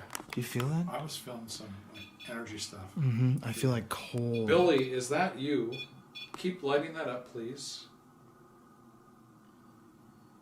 He's actually psychically asking me questions as well. As bizarre as this may sound, as soon as that REM pod went off, he asked me if I had a candle of all things. So I don't know whether he wanted to read the Bible or play cards or do some writing. But at the beginning of that, psychically, and that's the first message I've really got psychically, he asked me for a candle of all things. Do you have a candle? I as strange as it may be, I don't have a candle on me today. Damn it. Oh, he's definitely... We could bring one back tomorrow. Yeah, we should. Look at this.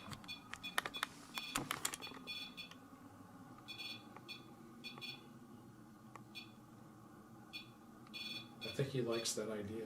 Mm-hmm. Yeah, again, I'm only going to tell you the stuff he's giving me. I wonder if we set a candle up and lit it, you'd see the flame going backwards and forwards. That's what I was thinking. Yeah.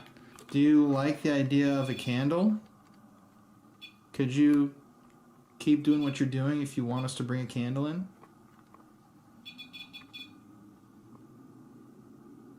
Can I just say as well, I'm now getting cigarette smoke, so I don't know if you can smell that. I And I'm getting literally was pipes. just thinking that Right, exact so same we've now thing. got a presence join us in the room that either smells of pipe tobacco or cigarette Wow. tobacco. Can you smell that? Yep. It's weird that he'd say that. Right. If you are here in the room with us, which you seem to be, could you move something in here or knock on something? Maybe open the door? I've got a lot of pressure in my head. Yeah, I do too. Just all of a sudden in my sinuses. Like, Mine's right here. That happens when the air pressure changes because the capillaries in your brain expand. Mm-hmm. So what you're experiencing there is a really high change in air pressure. If we had one of those air pressure meters, it would like a barometer. Yeah, or an ED. Is it the EDI meter?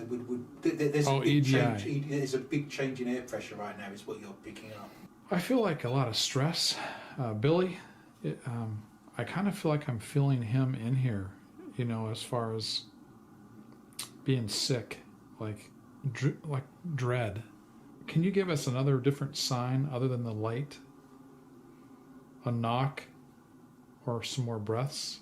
Anything?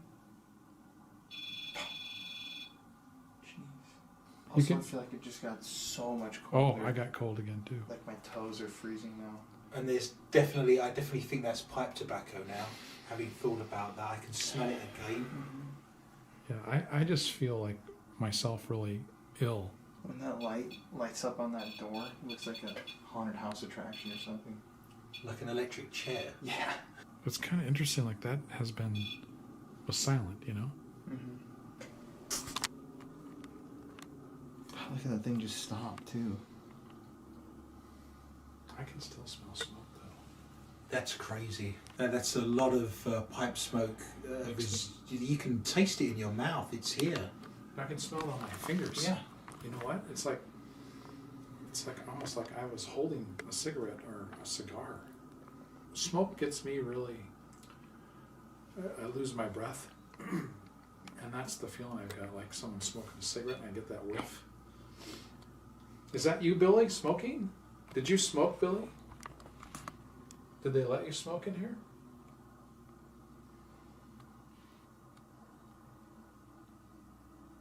If we brought a candle back tomorrow, would that make you happy?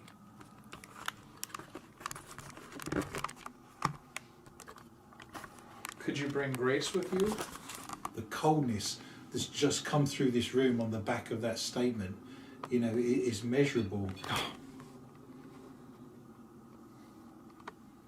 It did get really cold. It is colder. Oh.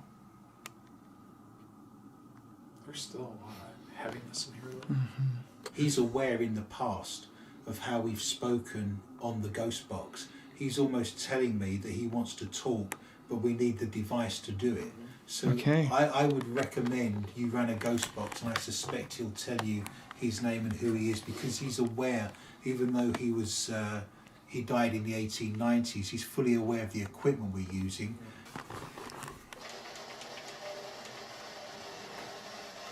You hear that? Huh? Did you hear that little creak and knock right away? Yeah. Out there. Yeah. My name's Colin once again.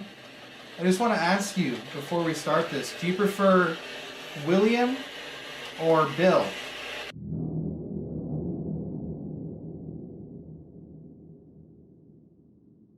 Do you mind if I do my ghost box? Yeah. No, Yeah, no, yeah, yeah, 100%. I just think Yeah. again, I don't want to take over.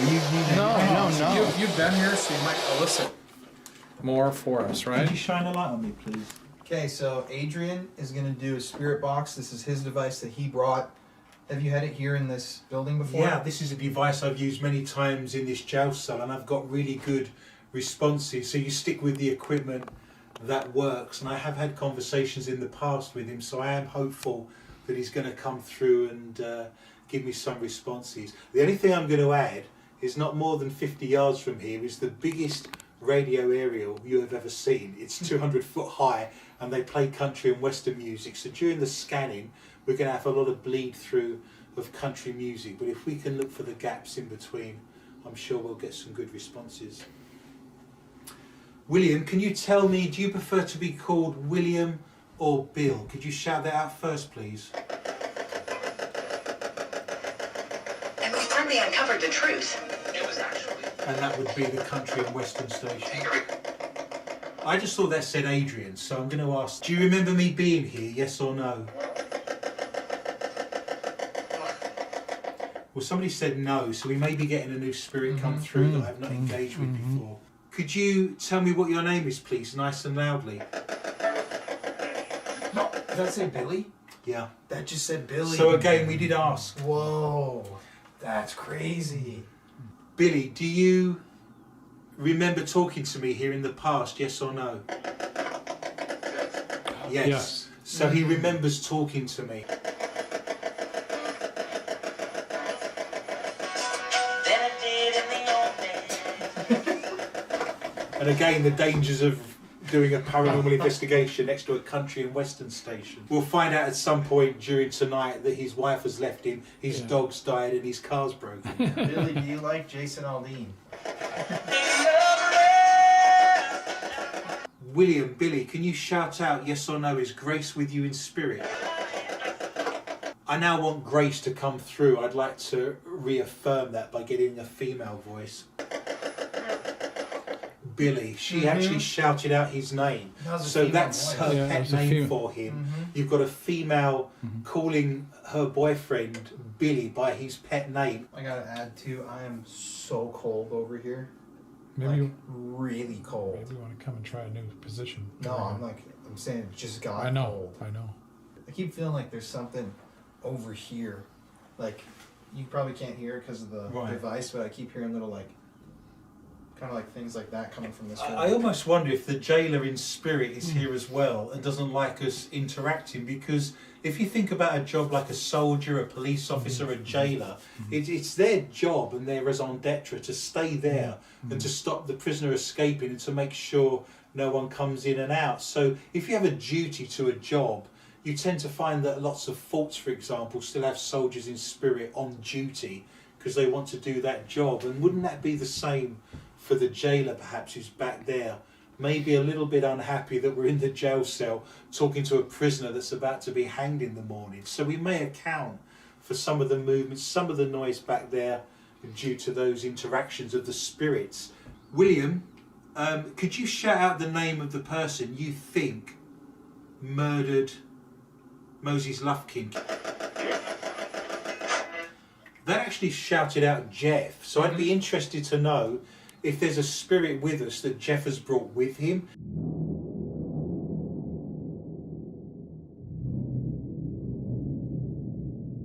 That was the front door. There's a lot going on out there. Yeah. Did you hear that though? Yeah, and I was kind of wondering, is there a time when we want to try to go out there a little bit? Yeah, the front door literally just takes away to the camera and we cut. And the front door, I think it was like, what was it? This way? It was just a creek. It was like this. It was something like that. So that's... I thought that might happen, which is why I put the trigger object Yeah, exactly. on the doorknob, because I've had stuff like this happen before. And then you should put that back on the door. I think you should. Is that a spirit box that you were going to use? Sure. Do you want to try it? I've got an urge to stick my hand down that hole. Yikes. Do you think there's anything under there? If you want to. I've never done this before. Yeah. And if anything suddenly grabs hold of my hand, Yeah, if there's I'm a- going to need some help. And there's spiders, and I Yeah. don't like spiders.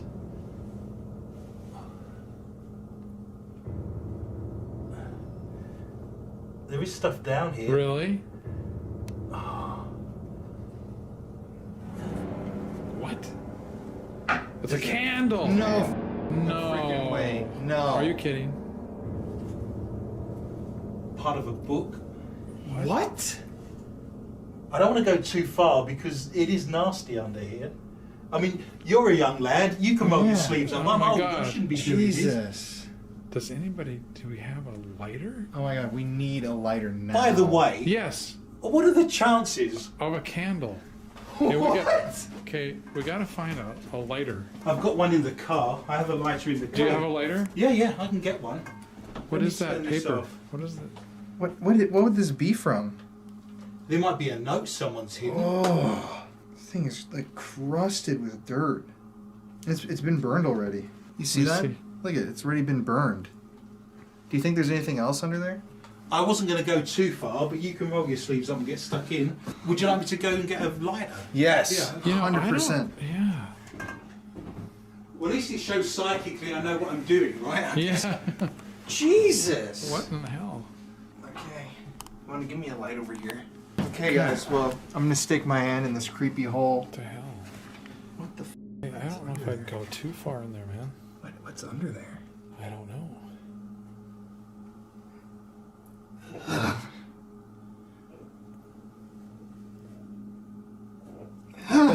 Jesus. God, dude, I don't think it's worth it. I don't think it's worth it. Oh God. But what in the hell? What in the hell? The candle? Paper too, and this thing's been burned already. Hold that. That's You know what I trippy mean? too, because I literally didn't even notice that hole was there in the first place. You know, look at there's like some writing on That's there. what I thought. Did you find anything else? No, but it is very creepy. Yes, I no, know. you don't. Isn't that a piece of wallpaper? Or, Yeah, it is wallpaper. doesn't it? Yes, Look wallpaper. at the back. Where would that come from? Jeff, I feel like since he and I both put our hands in, you should stick. No, yours in. I'm good. Come on, No, you no, know no. that would be No, such no, a good no, shot. No. Okay, everybody, Jeff's gonna wimp out in front of everybody Okay, online. the oldest guy in the room, right? Okay, let's see. You young punks. Come on, dig something out. Go fishing. Wait, Adrian, why did you start this? Wait, look at me right now and say, my name's Jeff Brown, and this is the Haunted House Hand Dive. Click Jackass. My name is Jeff Brown, and then it. I'm hoping you're going to find a mousetrap. Oh, yeah. It's okay. My name is Jeff Brown, and this is the haunted. What is this thing called? My name is Jeff Brown. This is the Haunted House Dive. Sure. Whatever it was. I don't know if that's a good idea. That's a horrible idea. Jesus, what in the is this? Oh, look at this. Oh. There's paper on it, though. You know what? I just don't want to dig in here. I mean, Oh, what is here's that, a though? nail. Oh. Okay, should we just, let's leave this. Keep it I out. really, yeah. I Let me don't just want look to. at it. Because look here's more of the paper. And nails. Look there's multiple nails under here. What is this hole, I wonder? It's like a countertop. Yeah, it's some kind of material. Here's what we found under there, I guess. There's some wallpaper, it looks like. A candle, which is unbelievably bizarre. And 2 nails. I can light the candle let's if you do it. want me Let's to. do it. Yes. Is that the place we want to set it up, or do we want it over here? Where would you prefer? Over there, I guess. Next to the. want to the to- bed. I'm actually just going to set all these devices up over Yeah, here. put my main 2 up there as well.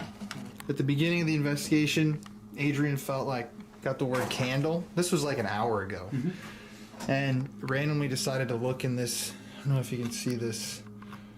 It's a hole. It kind of looks like wood. Let me get a closer shot to show you guys. There's a creepy little hole. It looks almost like storage. And the man reached down in like a crazed lunatic. Well, us British are very extravagant.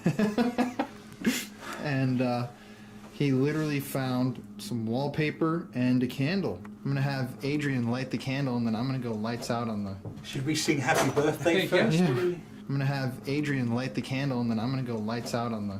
Should we sing Happy Birthday first? Yeah.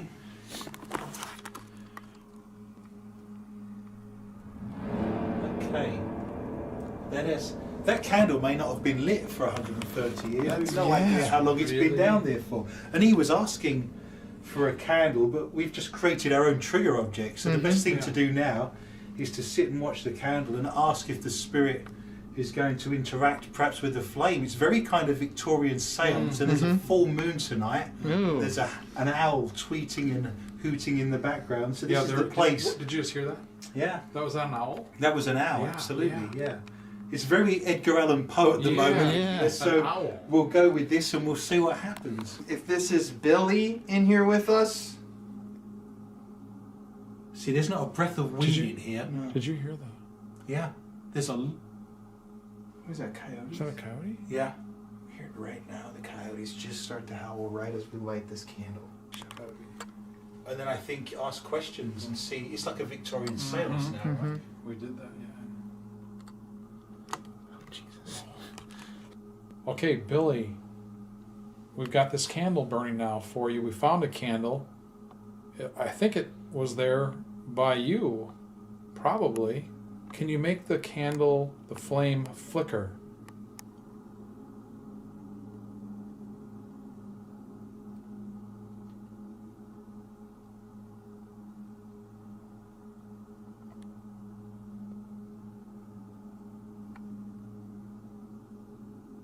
I know there's a crowd of people standing behind you. There's about 7 or 8 people that are really interested in what we're doing right now. So we do have a crowd of people. To be fair, this is very exciting and very interesting. So we do have some spectators. This is something that they're finding very entertaining. Can you touch the flame or blow on it? Maybe put the candle out? It's pretty bright. It seems like it wants to flicker. It's definitely like moving more. They literally had to take the boards off this place to let us in tonight. Off the front door. You haven't been here in how long? Yeah, the building's been winterized. It's Minnesota. So from about September onwards, and bearing in mind due to COVID, this entire museum has been shut since September of last year. So the boards have actually been up at the jail cell windows. There's still boards up at the windows if you look. And all the front door has been screwed tight. Look at that candle. Look at Whoa. how long. Whoa. That's... I was just thinking, like, everyone who's here can make that candle. Look at that. It's kind of trippy just to look at a candle. It's a meditation technique in Buddhist culture to stare at a candle and have it in your third eye. I'm thinking.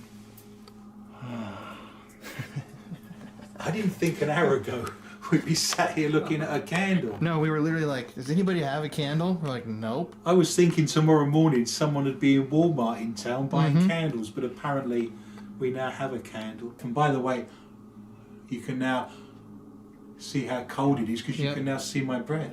Whoa, whoa, whoa. Very often. Also, the REM pod, not going off anymore at all. Yeah, none of the devices are going off. Kind of my feeling is in the room here is that there's not really Billy or Grace. It's actually just other people that were maybe attached, like you said, to me or to the grounds. What the hell was that? What do you mean? Did you see that? I heard a cracking sound. What do you mean? I swear to God, something just... At all. I just watched something like fly, like right by your leg. Is there something laying down there? That was really weird. What the hell did I just see? This? I literally just saw something black go, and then it made like that noise. If you were looking in the direction and had the camera in that direction, you'd probably caught something. Oh, I would definitely. suggest. Well, we've been in here for a while now. I think we've done a lot of investigating and gotten some really crazy results. I think we should move on to the schoolhouse, do you think? I do, yeah. Yeah. So we're going to pack the stuff up in here and make the short 20-second trek over to the schoolhouse, which is next door. But like Adrian suggested, we are going to get a piece of paper, draw a circle outlining where the candle is right now, so that when we come back and check on it at the end of the night, if it's moved, we can tell. But yeah, really interesting, really spooky little spooky jail. Peace.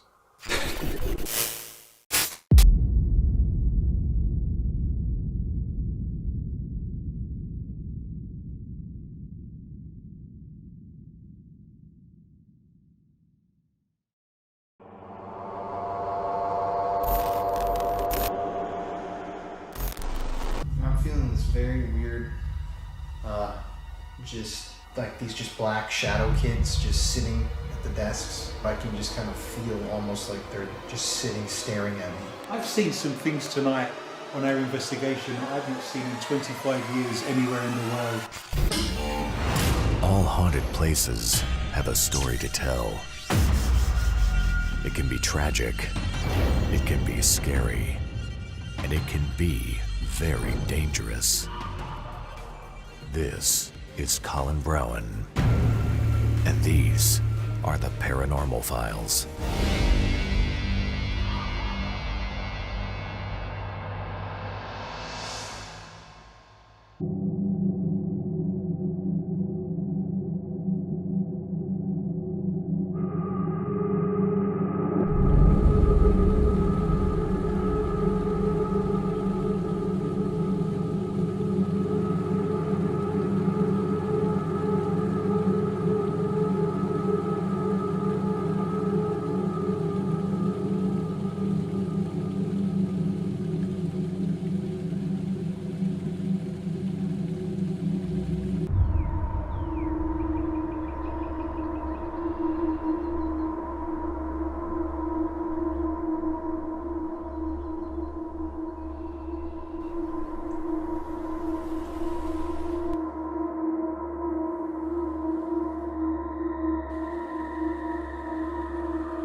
Did we lock it? I believe so.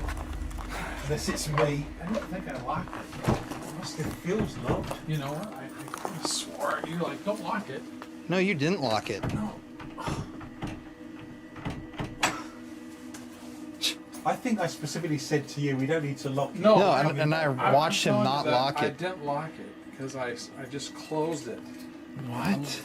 Okay, so But it's a deadbolt. okay, before we Here, shine in there. what? In there, just so we can see. Is it a deadbolt? I know. Well, okay.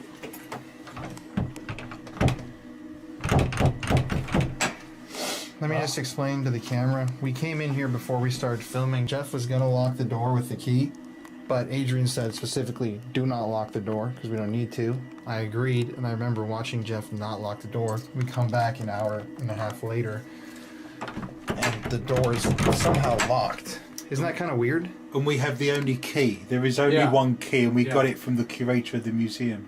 I honestly did not lock it because I just simply closed it like this to get this to stay.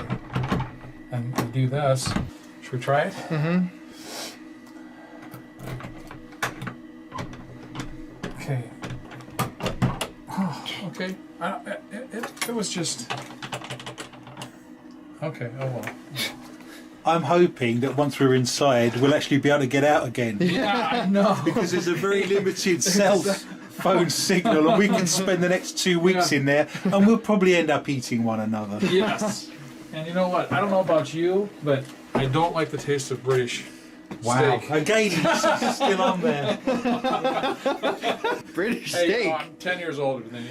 I think we should eat the youngest person. Oh. I think That's a good idea. Yes. Tender. I think Jeff's got the most meat. More tender. Yeah, you're probably true. That's true. I'd go around. Oh, yeah, right. Adrian and I'll feast for a couple weeks, honestly. I taste the fish and chips. Yeah. Okay, guys, so we just finished investigating over there at the jail.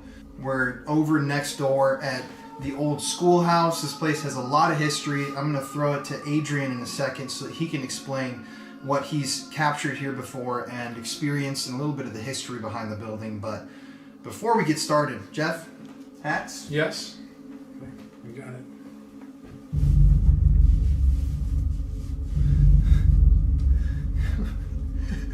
How do I look? Okay. We were driving here today, and I stopped in a gas station, saw these hats were on sale. Pimpin' hats with skulls and shit. So, since Jeff and I are the most hardcore ghost hunters out there, decided to get us some matching skull hats, baby. You got it, baby. Like son, like father. No. He's jealous that we didn't Yes. get him one, honestly. We should have gotten him I know. a hat. You should have gotten in the hat squad. Damn it. Okay, it's really cold though, so Okay. I'm gonna get this. This feels good, actually. Let's, I'll take this back from you, I'm Adrian. digging the feel. We're in the school building now. This used to be in Delhi, which is a small township about 5 miles away from our current location in Redwood Falls. And they actually moved this schoolhouse here back in the day to be within the museum grounds. It's quite a remarkable building, actually. A lot of activity. Children present a lot of energy in general, and children mess around. So I've investigated this building many times. The SLS cameras picked up students dancing on desks. Imagine you're in spirit, imagine you're a child again, and you've got the run of a schoolhouse to do all the things you wanted to do, but were not allowed to do by the teacher. So throwing paper balls, paper aeroplanes, causing mayhem and mischief is the plan to be paranormally investigated here today. It's late November, it's Minnesota, it's late at night, it's very cold, having lots of equipment issues, and I've got my scarf on, but I'm very confident that if we get in here and do some investigations, we'll get some nice EVPs, some nice ghost box activity, and you may even get the students answering a few questions. I may pretend to be a school teacher and we'll ask them some questions and see if in spirit they know the answers. So if you follow me, we'll enter into the schoolhouse. Here we'd have the students actually dancing on the tables with an SLS camera. We've experienced that and we've recorded that. If you notice the table, looking very spooky, all the dust covers are on. I actually had a paranormal investigator sitting at that table, and again we have empirical evidence of students lining up. Do you remember when you was at school and used to bother the teacher with your work and you'd all be lined up wanting to get some sense of praise or that you've done your work very well? And we actually recorded that here with an SLS camera. So I'm very confident there's going to be poltergeist activity, a sense of energy, things moving around.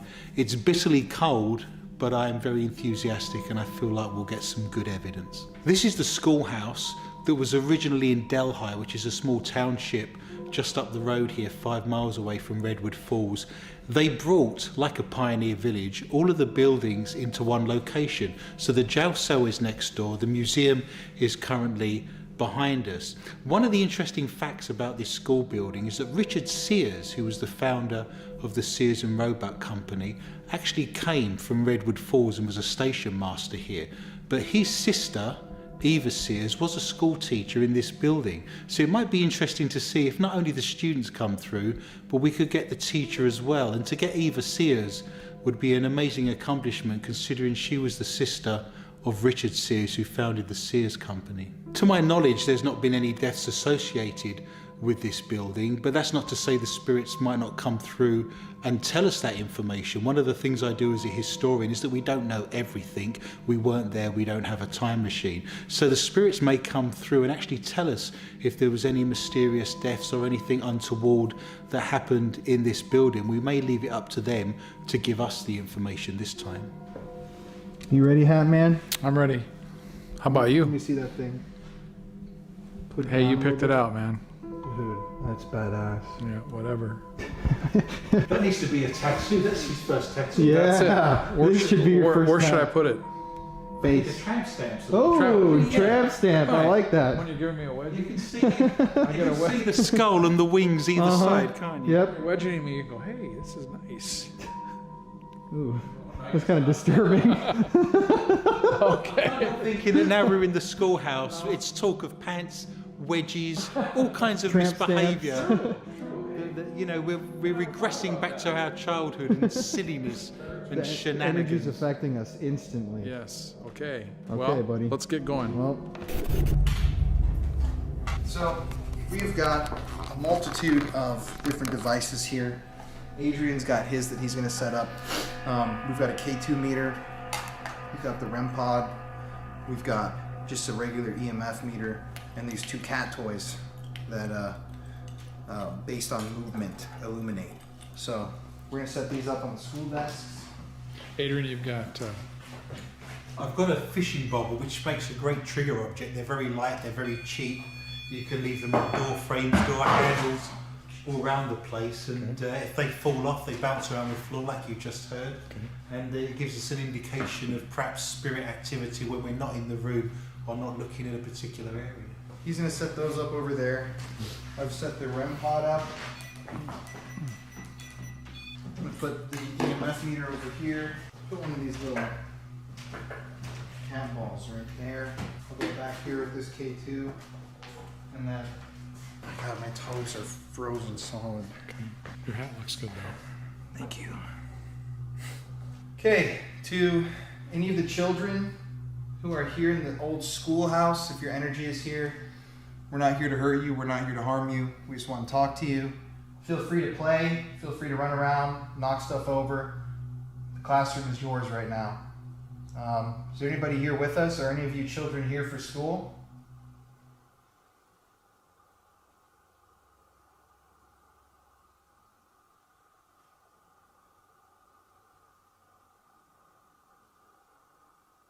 Can you guys sit down at your desks, please?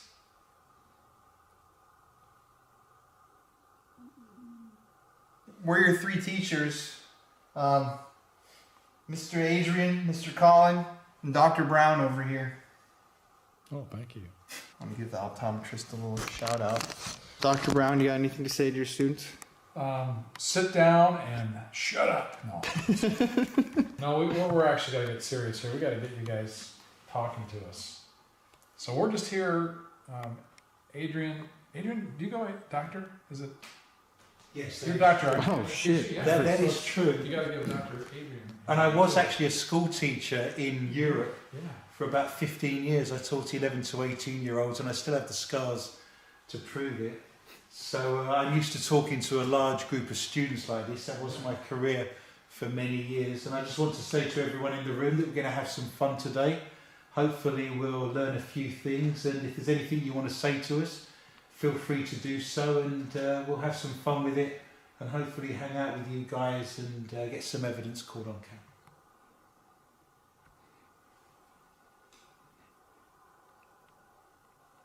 eerily silent once again. I think they have to kind of warm up to us. Mm-hmm. I do think it's difficult for them when there's three strange men in the room Yeah. and Staring one at has them. a strange accent. But then I'm not from Texas, am I? Yeah. And I was joking when I told you to sit down and shut up. That was a joke. That's Although I'm sure they've been told that many times. I'm gonna turn this light out for a second. Jeff, do you want to hold the camera? Is there anybody in here in the schoolhouse?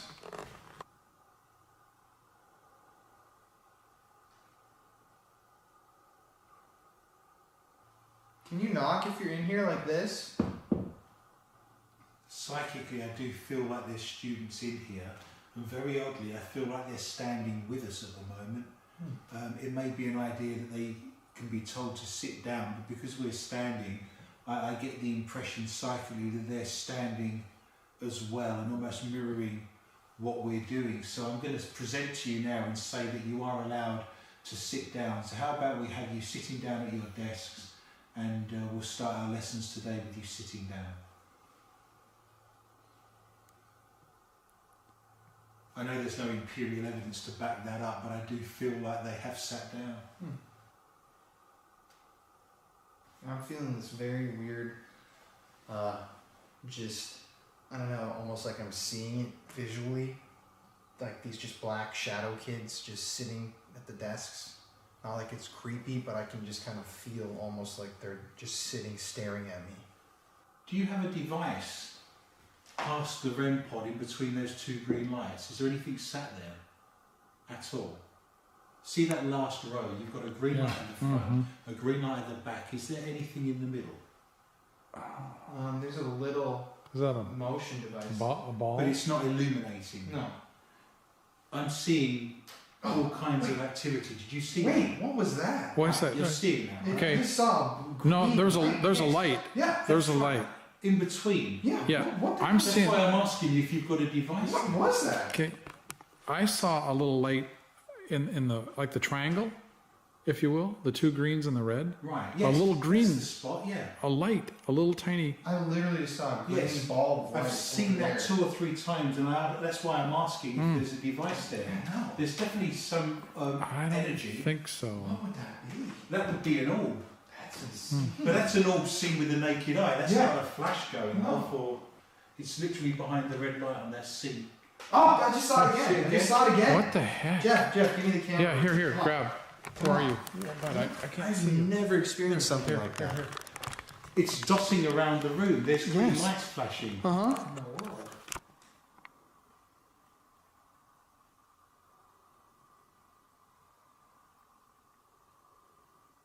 There it is again. Yep. I just saw it. Yep. And at the same time, I heard the noise of a fly.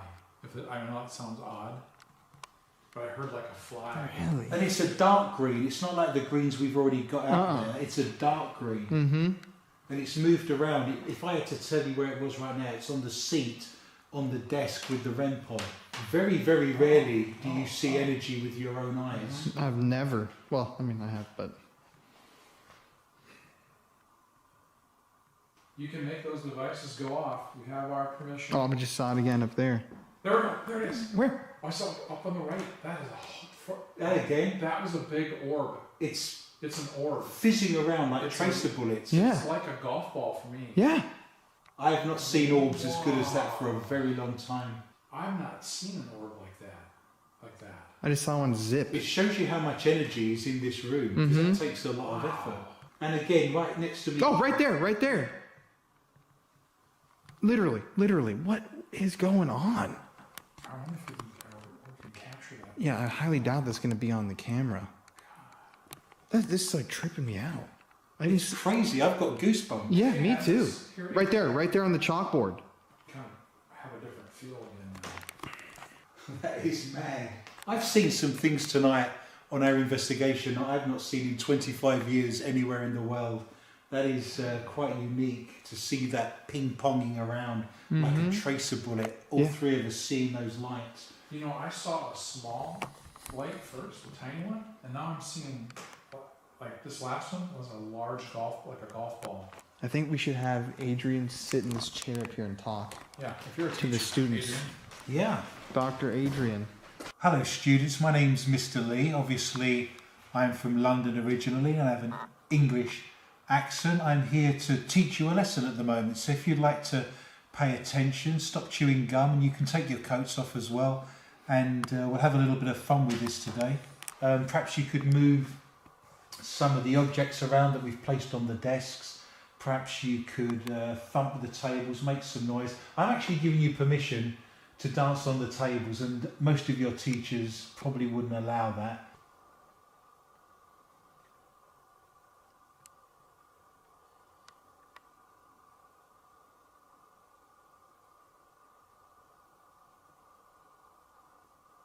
It's crazy too how the REM pod has been just completely silent the whole time. They're kind of frozen. That was a crazy 5 minutes. Wow. Yeah, because they're gone now. Very active. You guys better listen to Dr. Lee. It just got way colder in here. Colder, my back's starting to hurt. I'm like frigid all of a sudden. I really want to try the Estes method Yes, this. with Adrian asking the questions. Okay. Okay guys, so we were just at the Villisca Axe Murder House and we did the Estes method. There's different names for it, but basically what you do is blindfold yourself. I'm just going to use this, and we're going to kill the lights, and I'm going to sit in one of the desks acting like a school child and listen to the SB7 spirit box very loud through these headphones so that I can't hear the questions that are being asked. Meanwhile, Adrian is going to be sitting right here up front playing the role of the teacher, and he's going to ask the questions to the kids, and we're going to see if his questions can be answered by me, even though I can't hear them. So I'll sit right here up front. Oh, it's a There one went of the the fish ball. ball. That's fine. The fish ball. He's never Yeah, I fished can before. All we need now is a stick with a bit of string on it. Are you guys walking around? Yeah? Were you? Just a little bit right there. Oh. Okay. I can't hear shit. Okay. Class. I just heard the word class. So Adrian, you're gonna. I'm sat here, I'm going to be the teacher today, so I'm sat here at the front desk. This is a position I've been familiar with over the years in my teaching career back in Europe. I'm going to ask the class some questions. I know things. And the class say they know things, so I'm going to test them and I'm asking them some questions. Perhaps you could tell me first what country I'm from. 1590. 1590. A very interesting year, I believe that would have be around the Elizabethan period. Perhaps you could tell me how many stars there are on the American flag? Shout a number out. 23.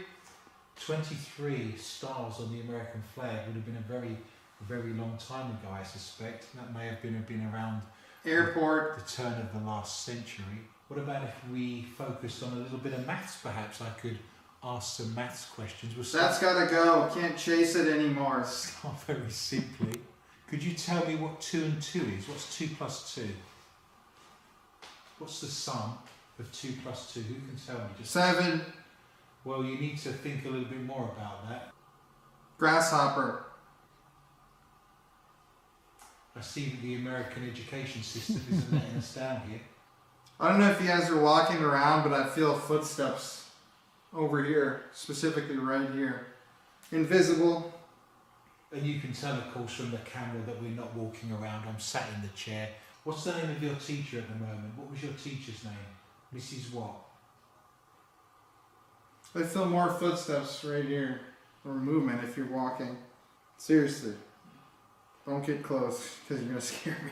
And again, we're not walking around and the footage would show that. I'm just sat here at the desk, but we have noticed energy bouncing around this room, so it comes as no surprise.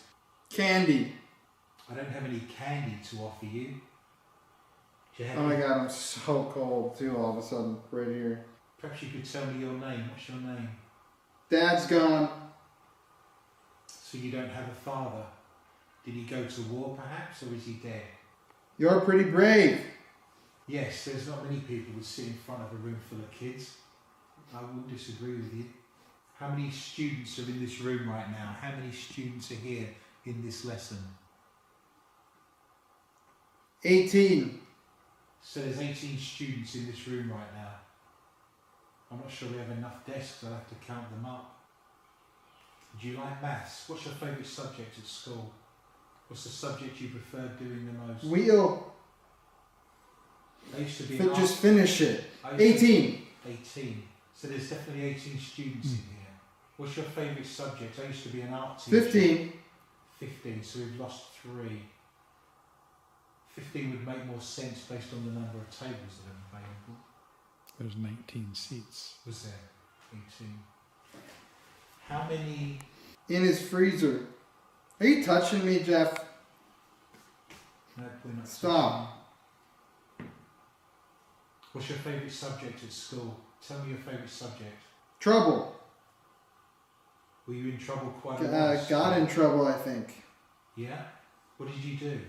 No way. Were your parents unhappy? Were you a family? Mommy. So your mum's with you right now in spirit. You said your father was away or wasn't here, so you with your mum in spirit? Is your mum in here? Dedicated. Are you a dedicated student, yes or no? Good student. I literally just heard good student. So you were a good student, dedicated and a good student. What did you do for a job when you grew up? What did you do? Also, I'm feeling like something like right here. Like this part of my neck is really cold where you touched me. Again, the video camera has shown that we're nowhere near Jeff. Album. Or Colin in actuality. So we've not been anywhere near Colin, and Jeff, as I mentioned, is holding the camera. Halloween. I can go. I think you can only go when I tell you to go because you're at school at the moment. Home. When I tell you to leave, you can Anywhere. you can go home when the lesson's finished. Also, like I said, I gotta say, this feels like there's like cold right here. I'm here. Are you in Redwood Falls? Okay, I gotta be done. This, oh my god, but how is it? That's a lot of I will sensory. tell you that we've not moved from these spots. We've stood here the entire time. You didn't move? No. You didn't touch me? No, we've been sat here like this the entire time. And we No. have video footage to prove it. Yeah. You had to have touched me because that No. was literally like a human hand, like No. poke my neck. No, we have not moved. We have not moved from the spot. And no, you didn't. I no. thought I swore to No. God that you were just walking here because it felt like No. it just felt like it, like the kind of shaking of the I table. wonder if the teacher that was Yeah. in spirit Huh. was doing It that. literally felt like right Yeah, here. no, we're And that's what I planted was right pointing here. at. You didn't touch me though. We, No, no, I swear you're. No, like, but we have not moved. we're just right here, from this frozen, spot. literally frozen, actually. That's kind of freaky though because I didn't feel like a paranormal thing. It felt like a human, Really. like that. We literally not moved No, from these spots. no. When you put the blindfold on, this is where we were. Yeah, yeah. That's trippy as hell too that you didn't even walk. I thought you were No. also moving like just over here to get a shot of him. No, yeah. I think that kind of sensory, almost deprivation / overload. Yeah, but I know I felt. Oh, did you? something Yeah. Poke me like this. Yeah. That's what I'm saying. It wasn't like I got cold and it was like, oh, I felt something. Yeah, I literally thought it was you. That's why I was like, yeah. No, screw you. I've been here. Yeah, we even got the finger we didn't move. Here the whole time. Yeah, exactly. Yeah. Easy. No, been right here. I don't know if that's like my leg, like blood flowing, but it was like this. Look at that, this feeling. Which is why I thought that you touched me, so I thought you came over like this and were like doing that, and like trying to mess with me. Mm-hmm. Nope. Well, that's creepy. I think can I just try the connect device just to see if it Yes. fires up? I don't know if it's gonna do it, but we can try. So.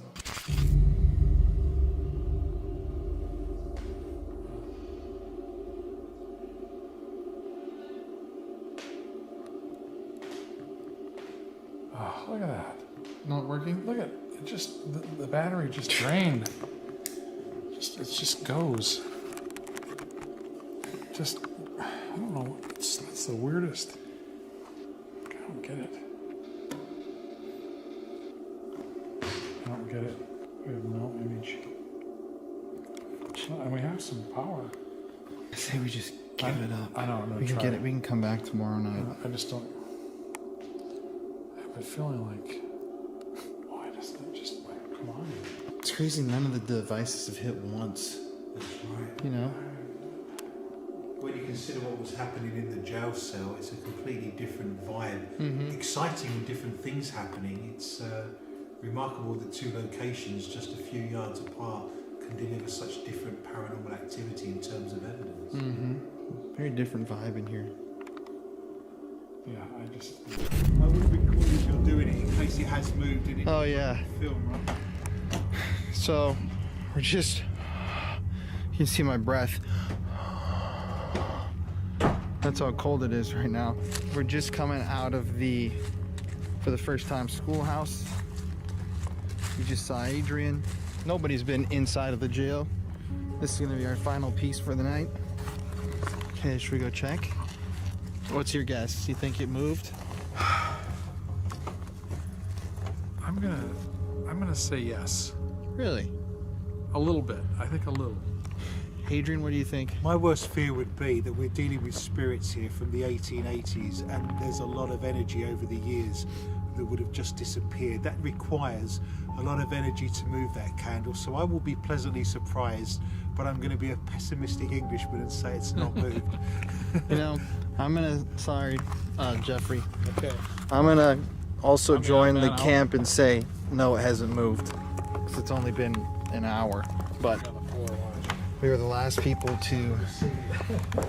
Remember, I shut this door on camera. Here it is.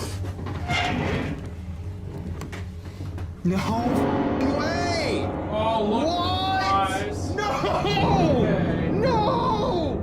No! Yeah, that's impressive. What? Okay, I win. I was wrong. What can I say? I was wrong Look too! at that. Let's Holy go. shit, man! Look at that. Whoa! The thing is, it couldn't have fallen over. It would have made its way outside of the circle if it's just fallen. Yeah, wouldn't it have rolled? That's right. Well, if you think about it, if you imagine the candle being vertical on that circle, if it falls off to the side, it's going to be outside the circle. Sure, If it yeah, falls in any exactly. direction. So that's had to have been moved and Wow. placed back inside the circle. That's insane. Wait, do you have those pictures that you just took of me sitting on the bed? Yeah. What do you You mean? should see if the candle's still up in those. We took those literally right before we walked out the door. Remember? Somebody or something has moved that. Yeah. These. Oh, look it! Look it! This was right before we went outside. There it is.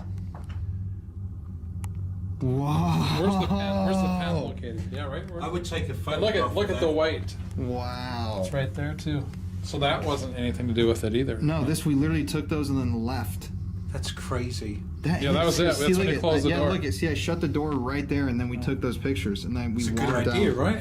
It was, yes. Here, let me get a pic again here. We had it sat in the middle, right? Mm-hmm. If it falls over outside Yeah. of the circle, right? Mm-hmm. That was actually inside the circle. Yeah. So somehow, not only has that fallen, but it's worked its way back into the circle Mm-hmm. because any movement outside of that, do you see what I mean? Then it sits outside the circle. So Exactly. if that's sat in there, then that's been moved back into that space would be my advice. I just want to test out because I was on the bed. I just want to see. Look at even me bouncing in the Okay, bed. be careful. Oh, yeah. Look at that. There's no, and then we just walked right out. Even look at. I bet if I go right here. Okay, buddy. Okay. I know, but Even if you well, look, yeah. that's how it would fall. And it's fallen outside. Yes. Yeah, Look how yeah, far. yeah. Come over here. Look. Yep, Show how far outside can it was. see it, man. Wow. So we had a spirit tell me psychically they wanted a candle. Wow. We then find a candle. We then set the candle up as a trigger object. And in the couple of hours we haven't been here, it's been moved and put back in the middle of the circle. And also, just to point this out, if you guys online are for some reason doubting that what he saw or thought was actually him being guided down to grab that candle, the part 2 of that when that fell over, he has not even been in this building. I was the last one in here, and he was sitting in that room the entire time. So whatever the hell just happened with that was completely independent out of every single person, and it's on camera, and that just proves the validity of it. The whole thing. Crazy. That is crazy. Man, that's insane. But in the end, who was right? I'm pleased to be proven wrong. Me too. Okay. First time I'm glad I'm wrong. Usually I'm stuck. That was really awesome, actually. It's been a crazy night, hasn't it? Yeah. It has been, Crazy. yes. Okay, well, guys, it's about midnight. We've been here since roughly 8:30. We've done hours of investigating. It's really cold. My toes are feeling almost frostbitey. Tomorrow night, we are tackling the scary building to me, the one that is actually just stepping inside of it. Really powerful energy. We were all feeling things, hearing things when we were just walking around earlier. When you guys see the inside of this building, you're going to agree that some of those rooms, just even probably through the lens of a camera, feel very energetically charged, and they're just eerie. Some of the decorations, the little monkey guy. It's a very paranormally active building. I've written about it. I've spent many nights in there investigating. I guarantee we'll have some really cool paranormal activity.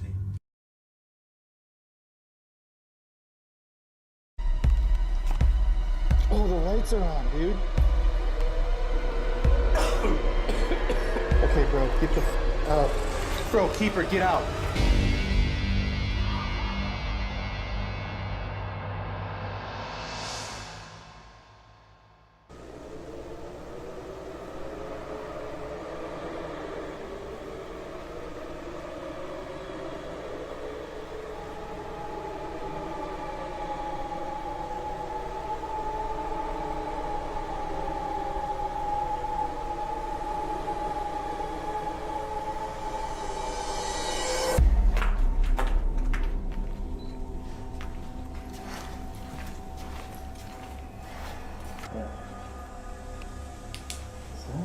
That looks like blood. That's exactly how blood dries.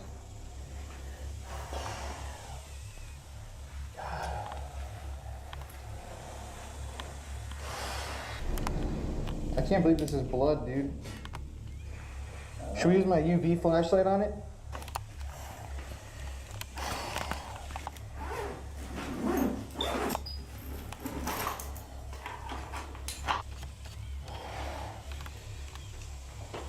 Yep, that's blood. That's so weird. Whoa. What? What is that? Yeah. Oh, there's someone else on here too.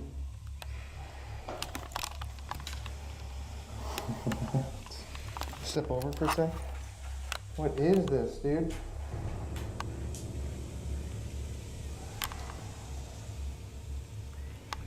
Your light's back on. I feel like when the lights are off, I can like hear people talking behind me. Yeah, that's how I feel. What's crazy is that this is the middle of the day. Yeah. The sun is up right now and it's pitch black in here. It's so creepy how these windows are busted.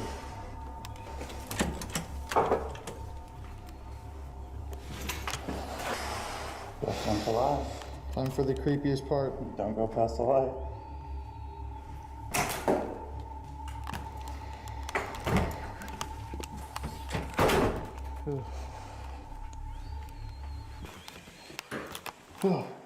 No knock. No knock. I felt something touch my leg too just now. Wait, are you serious? Yeah. Because I just felt the same thing. Really? No joke. I literally I reached down to grab my leg. You felt something touch your leg? Yeah. Fucking creepy as shit in here, dude. Oh. Yeah, I heard that. It's annoying. Oh.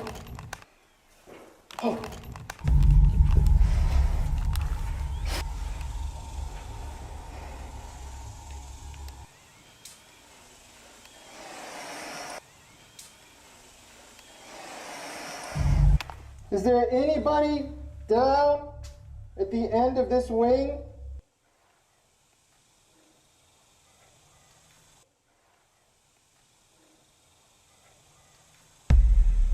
These dark figures all just going in my eyes. Me too. I'm getting like nauseous down here. Same. This is crazy. It's terrifying. I just don't like how like open and destroyed it is. Just heard a voice.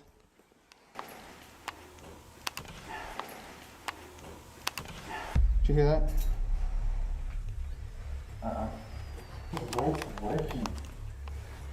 It's crazy that some of these are on. It's like you can imagine people laying here in this light, waiting to die. Turn the lights off for a sec. Here we are. So now it's Keeper and I. We're here in the dark. We turned our lights off. We're gonna do a mini paranormal investigation and get out of here because it's kind of sketchy. Is there anybody left in this nursing home and rehab facility from when it was active back in the day? Did you die here?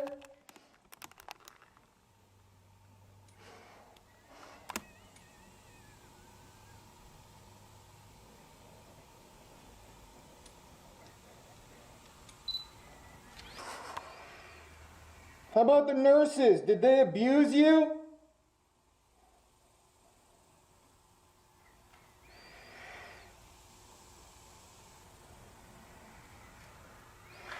So creepy in here.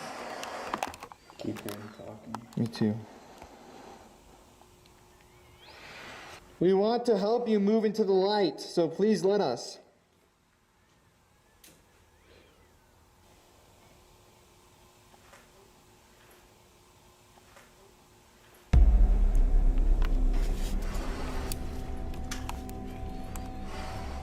Do you have anything to say?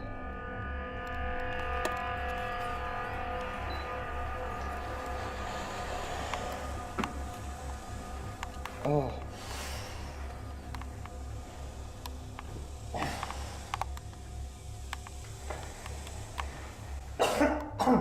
You okay? Buddy, what's wrong? Give me a sec. You okay?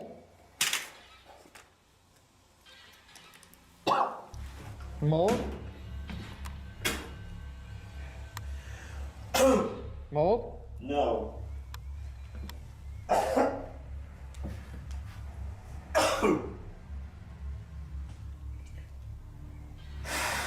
What is it?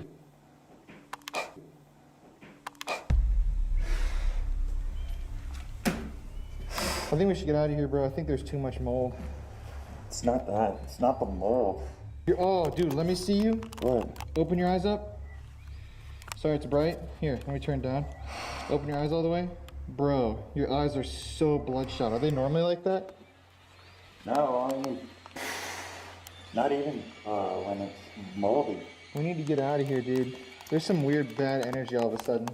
And I'm feeling like really hot, dehydrated, gross.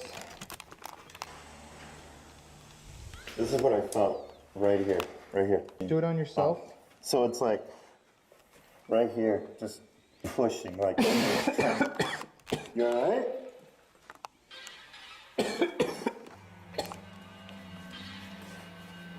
You okay? I think I need to get out of here. Yeah, let's get out. I'm serious, bro. I have something in my chest all of a sudden.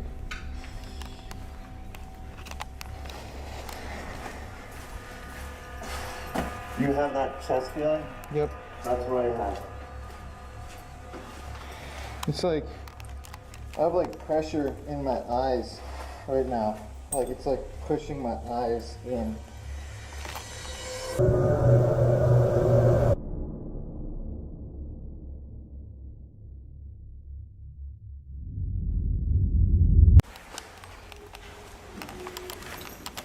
Whoa. What? Okay, bro, get the out. Bro, Keeper, get out.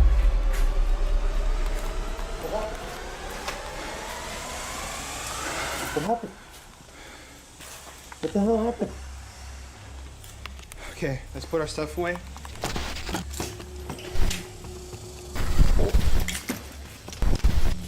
Bro, there's something following us.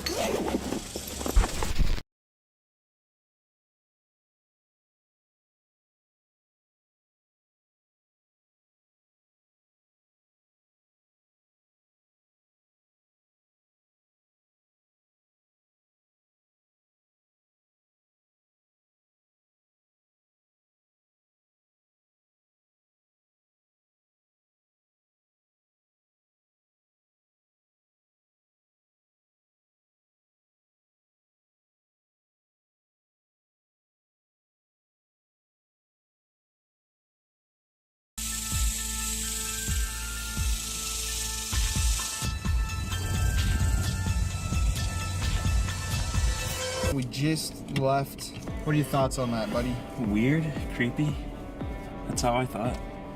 At the very end, heard someone whistle at us and say something to us, and at that point we ran out.